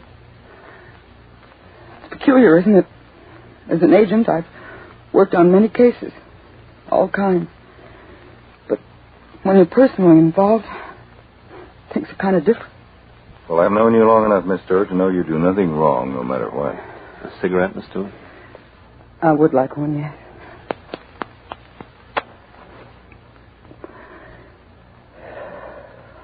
Thank you.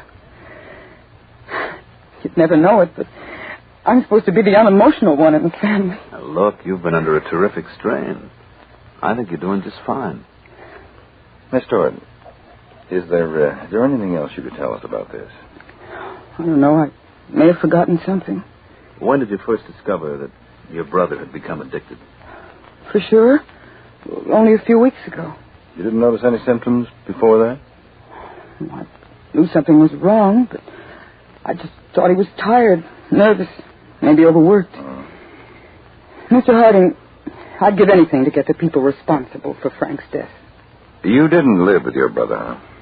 No, we had separate apartments. You knew his friends?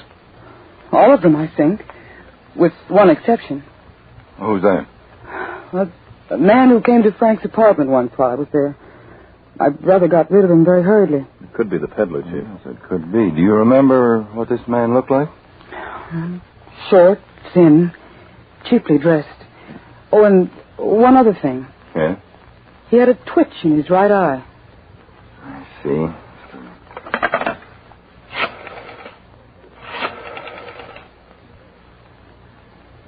Fergus, this is Harding. Agent Stewart will be down there to identification in a few moments. Have the narcotics file ready for her to go through. All right, Fergus, thank you. Look, if you want, Miss Stewart, you can rest here a while and then go down to Idan. No, I'd rather go right away. Fine. Well, Peters and I should be back in about an hour. And while you're going through the photo file, we'll see what we can dig up in your brother's apartment.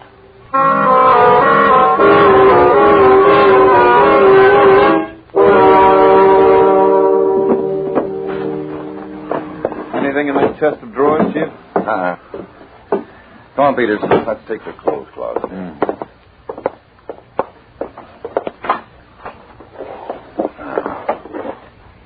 I'll see what's in the box up here in the shelf. You go through that suit, then. All right.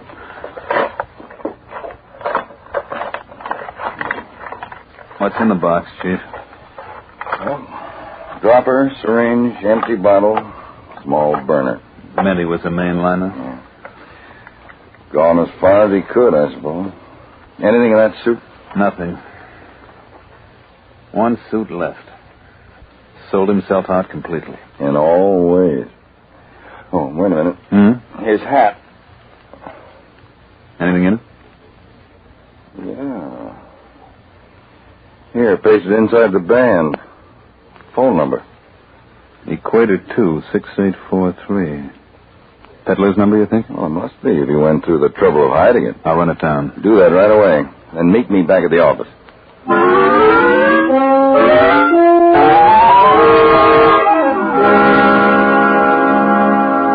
This is his photograph, Mr. Harding. Now, you're sure, Miss Stewart? Yes. This is the man I saw visit Frank's apartment. You have a look at him, Peters, again, will you? Now, there's no doubt about it, Chief. That's the guy. After I checked on that phone number, I went to the address. I saw him go in. What name's he using? Arthur Dodge. What have we got on him? Real name's Arthur Dayton, known also as Blinky Dayton. Any record? 4 arrests on narcotics charges. 2 convictions. Worked the East here, No, the West Coast. Last known whereabouts, Delray, California. Got too hot for him out there, I guess. Well, we're going to make it even hotter here for Mr. Blinky Dayton.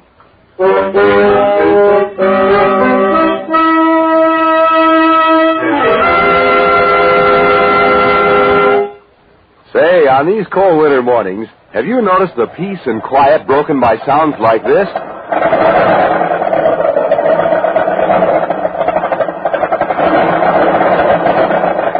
Bucking and sputtering like that is a pretty unpleasant way to start off the day, and unnecessary, too. You see, there's a gasoline that's made to give you quick starts and fast warm-up, even on the coldest mornings. That gas is Gulf No-Nox. Gulf No-Nox gets your car going quickly and keeps it going, without the stalling you get with so many other gasolines. It gives you full power at all times for fast pickup, smooth, safe passing. And you can count on Gulf No-Nox to live up to its name. Yes, No-Nox gives you quiet power without annoying engine knocks and pings. So drive in at your good Gulf dealers tomorrow. Switch to Gulf No-Nox for quick starts, fast warm-up, and full quiet power. Gulf No-Nox, the gas that makes driving a pleasure.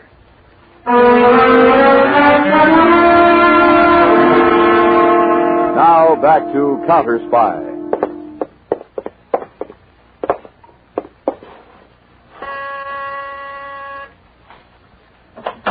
Yeah, what is it? This the man, Miss Stewart? Yes, he's the one, Mr. Harding. Harding. Will you wait down in the car, please, Mr. Yes, sir. Hey, what is this? We'll give you just one guess, Dayton. That ain't my name.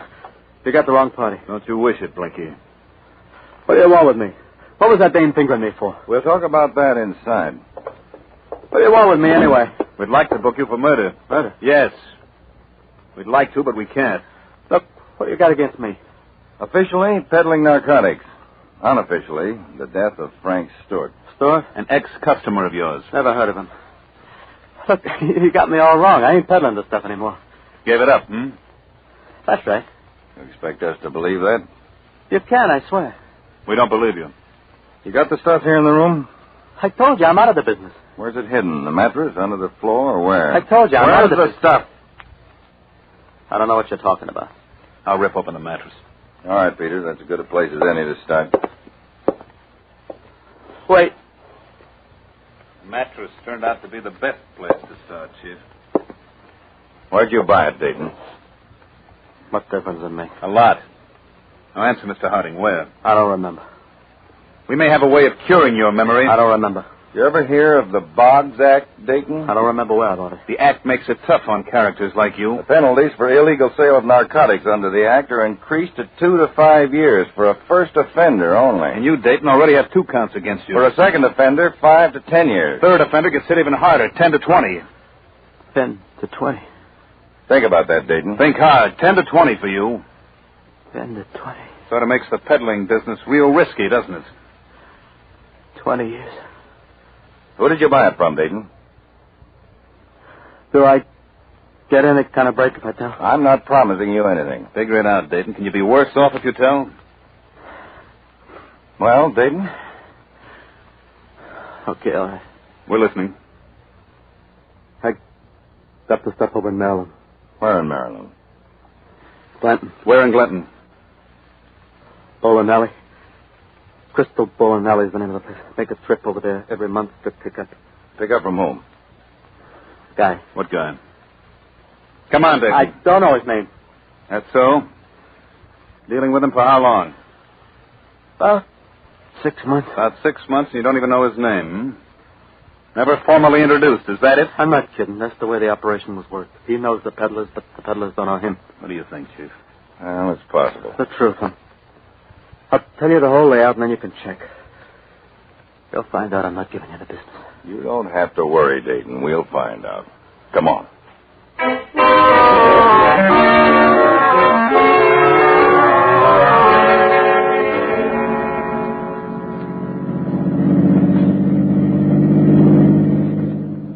So, you see, Miss Stewart, our next job is to find out who the seller is. You didn't get his name from Blinky Dayton? No, he said he didn't know it. Believe him? Well, I'm inclined to. Many times sellers play it that cozy. But you know where the seller can be located. Well, Dayton told us the truth, yes. Bowling alley over in Glenton. Oh? That's where he made his purchase once a month. On the third Monday. I wish I could see this thing through. Well, you're going to. I'm going to put you on the case. Oh, good. But first, you've got just 10 days for a rapid training course in narcotics duty. All right. And then what are your plans after that? Well, on the appointed day, Miss Stewart, you'll visit that bowling alley as Blinky Dayton's girlfriend.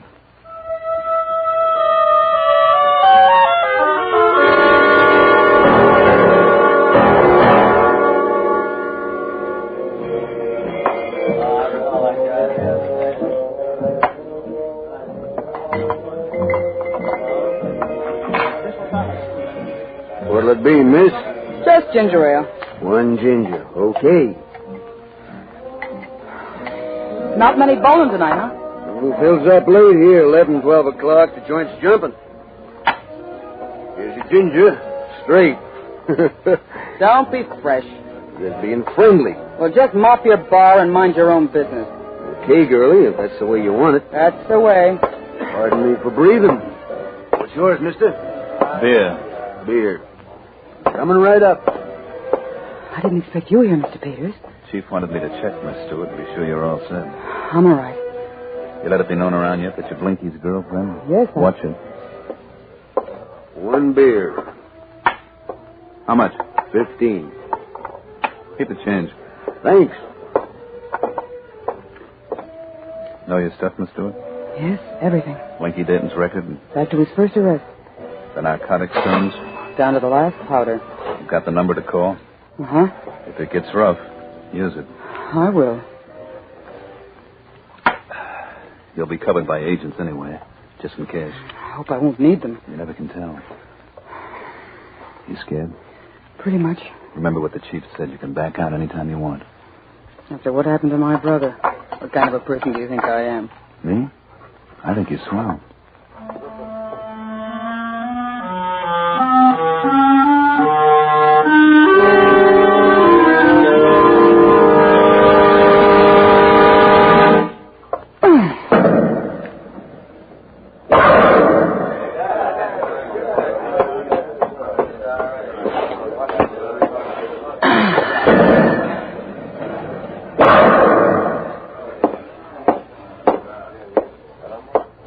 bowling.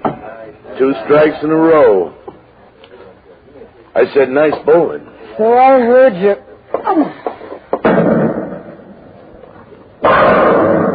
Oh, another strike. Regular champ, huh? You're in my way. Oh, unfriendly type, huh? Not a friend.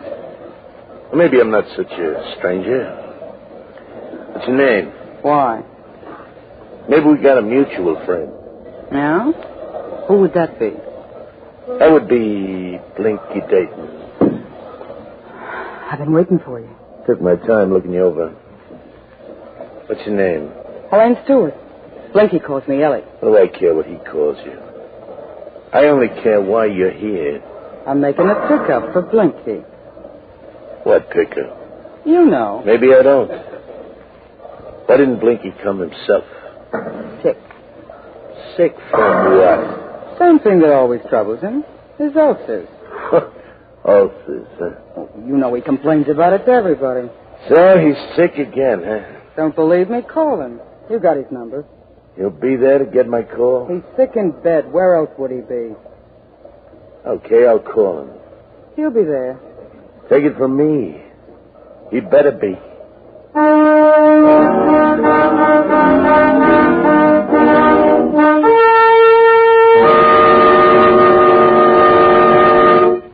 Gulf Pride HD, the new motor oil that cuts engine wear as much as 80% in the day-to-day short trip driving that most of us do. Short trip driving, taking the children to school, running errands to the store. That's the kind of driving most of us do. And it's the kind responsible for most engine wear. You see, short trip driving can dirty up engine parts more than any other kind of driving. But now there's a new motor oil that keeps engines clean under all driving conditions. It's Gulf Pride HD, the new high detergency motor oil from Gulf. Gulf Pride HD reduces harmful sludge to a degree never before thought possible.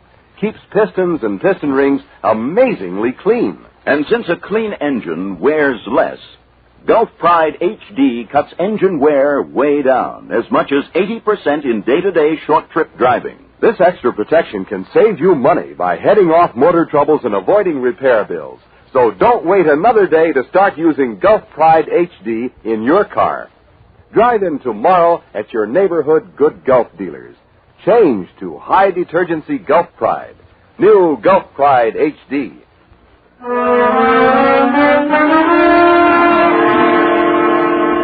Now back to Counterspy.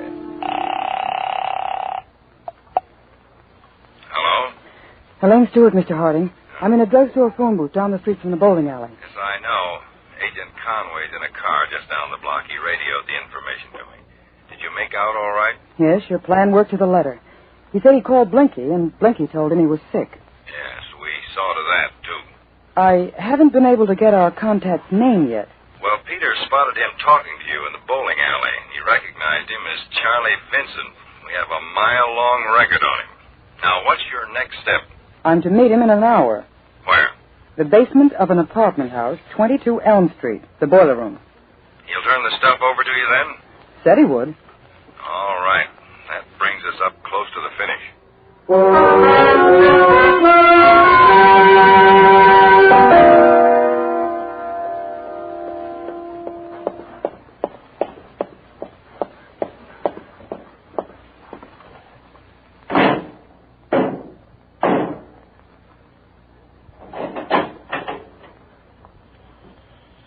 Come in.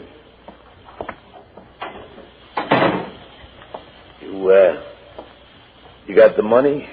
Uh-huh. You got the stuff? You know I like doing business with you. Better than with ugly Blinky, huh? Blinky's expecting me back in Washington tonight. Huh? What's your hurry? Well, next time I won't be in such a hurry. And I can look forward to a return visit, huh? Mm-hmm. You'll see me again. I'm sure. That a promise? It is. Now, how about the stuff? Got 'em right here. 2 capsules of H. Take 'em. Suppose we take him, Vincent. There's only one exit from this boiler room, Vincent. Come on if you want to try a break. Cops. You can wait outside, Miss Stewart. All right, Mr. Harding. She's with you. It's one of us. Get those capital speeders. That's all the evidence we'll need to wrap him up. You're not going to get any. Hey, quick, Peter. Come on, you cough him up. Too late, Chief. He swallowed it. That's right, Chief. Too late. Now what are you going to do, huh, Chief? We have ways, friend. Who are you trying to kid, friend? I read the papers. Supreme Court threw out a case last month because the cops got their evidence that way. The Supreme Court is on my side. Could I ask for anything better? You might be asking for a lot more before we're finished with you. Who are you trying to scare? I know my constitutional rights. What can you do? We can hold you for 24 hours. So hold me. So what? You take it from me, Vincent. They could turn out to be the worst hours of your life. Let's go.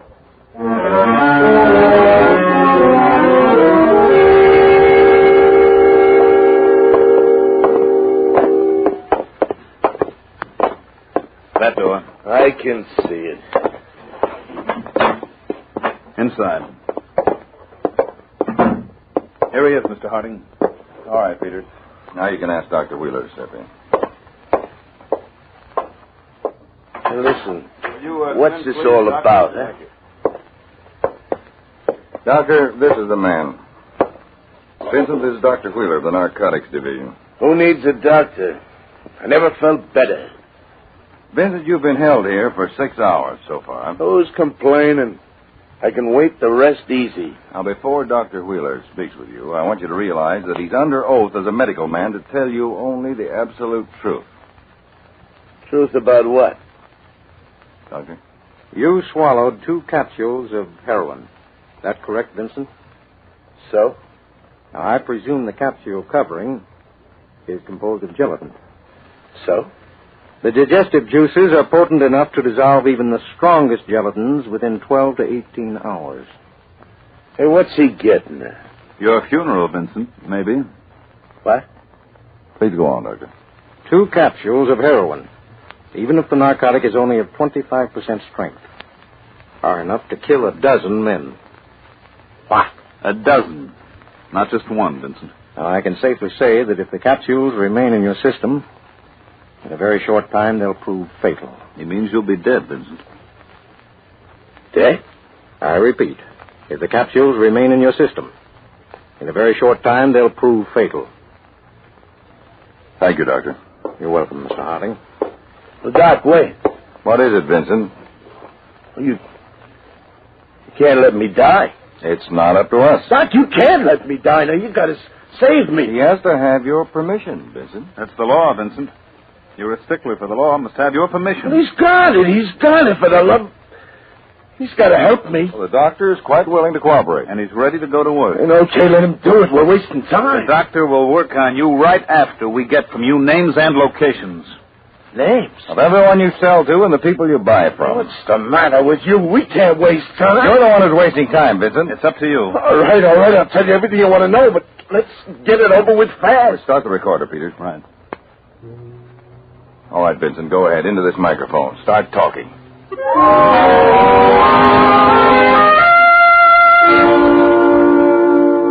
You've got it all, Mr. Harding? Everything, Miss Stewart. Agents are now rounding up the people involved with Vincent. Well, I guess you don't need me on this assignment anymore. No, but I just stopped by to thank you. It's all in the line of duty. Well, a bit above and beyond. You know how I wanted to help, Chief. Yes, I know. Of course, it doesn't bring your brother back. Well, if what I've done has helped others like Frank, then that's something. Well, it's a great deal more. Although they'll never know who you are or what you've done, I assure you, Miss Stewart, many people are very much in debt to you.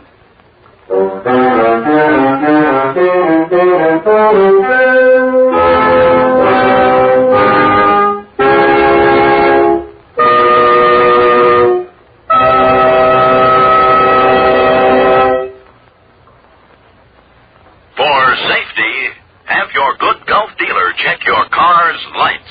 You know, just about half the cars on the road today have one or more burned-out auto bulbs. That can mean real danger. But you can be sure your lights are working, even those you don't ordinarily see from the driver's seat, if you let your good Gulf dealer check every light on your car and replace any that may be burned out. This auto bulb check is a service your good Gulf dealer will be glad to perform. So drive in tomorrow, and for the life of your car, go Gulf.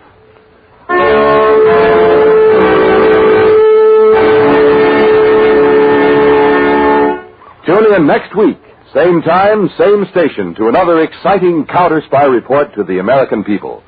Next week, Case of the Captain on the Spot. In the relentless fight against the underworld combination which rules the criminal elements of this country, there are many methods of attack used by your law enforcement officers. One of the most successful is chipping away at the syndicate structure in as many different places as possible. Be sure to tune in next week for the never-before-revealed facts in Case of the Captain on the Spot on Counterspy.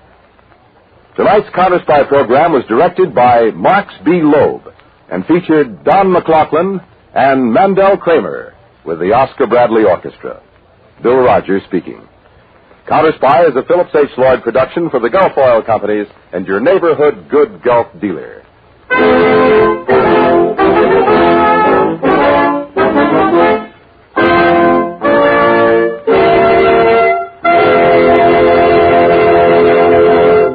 Be sure to see We the People on NBC television every Friday night. Consult your newspaper for time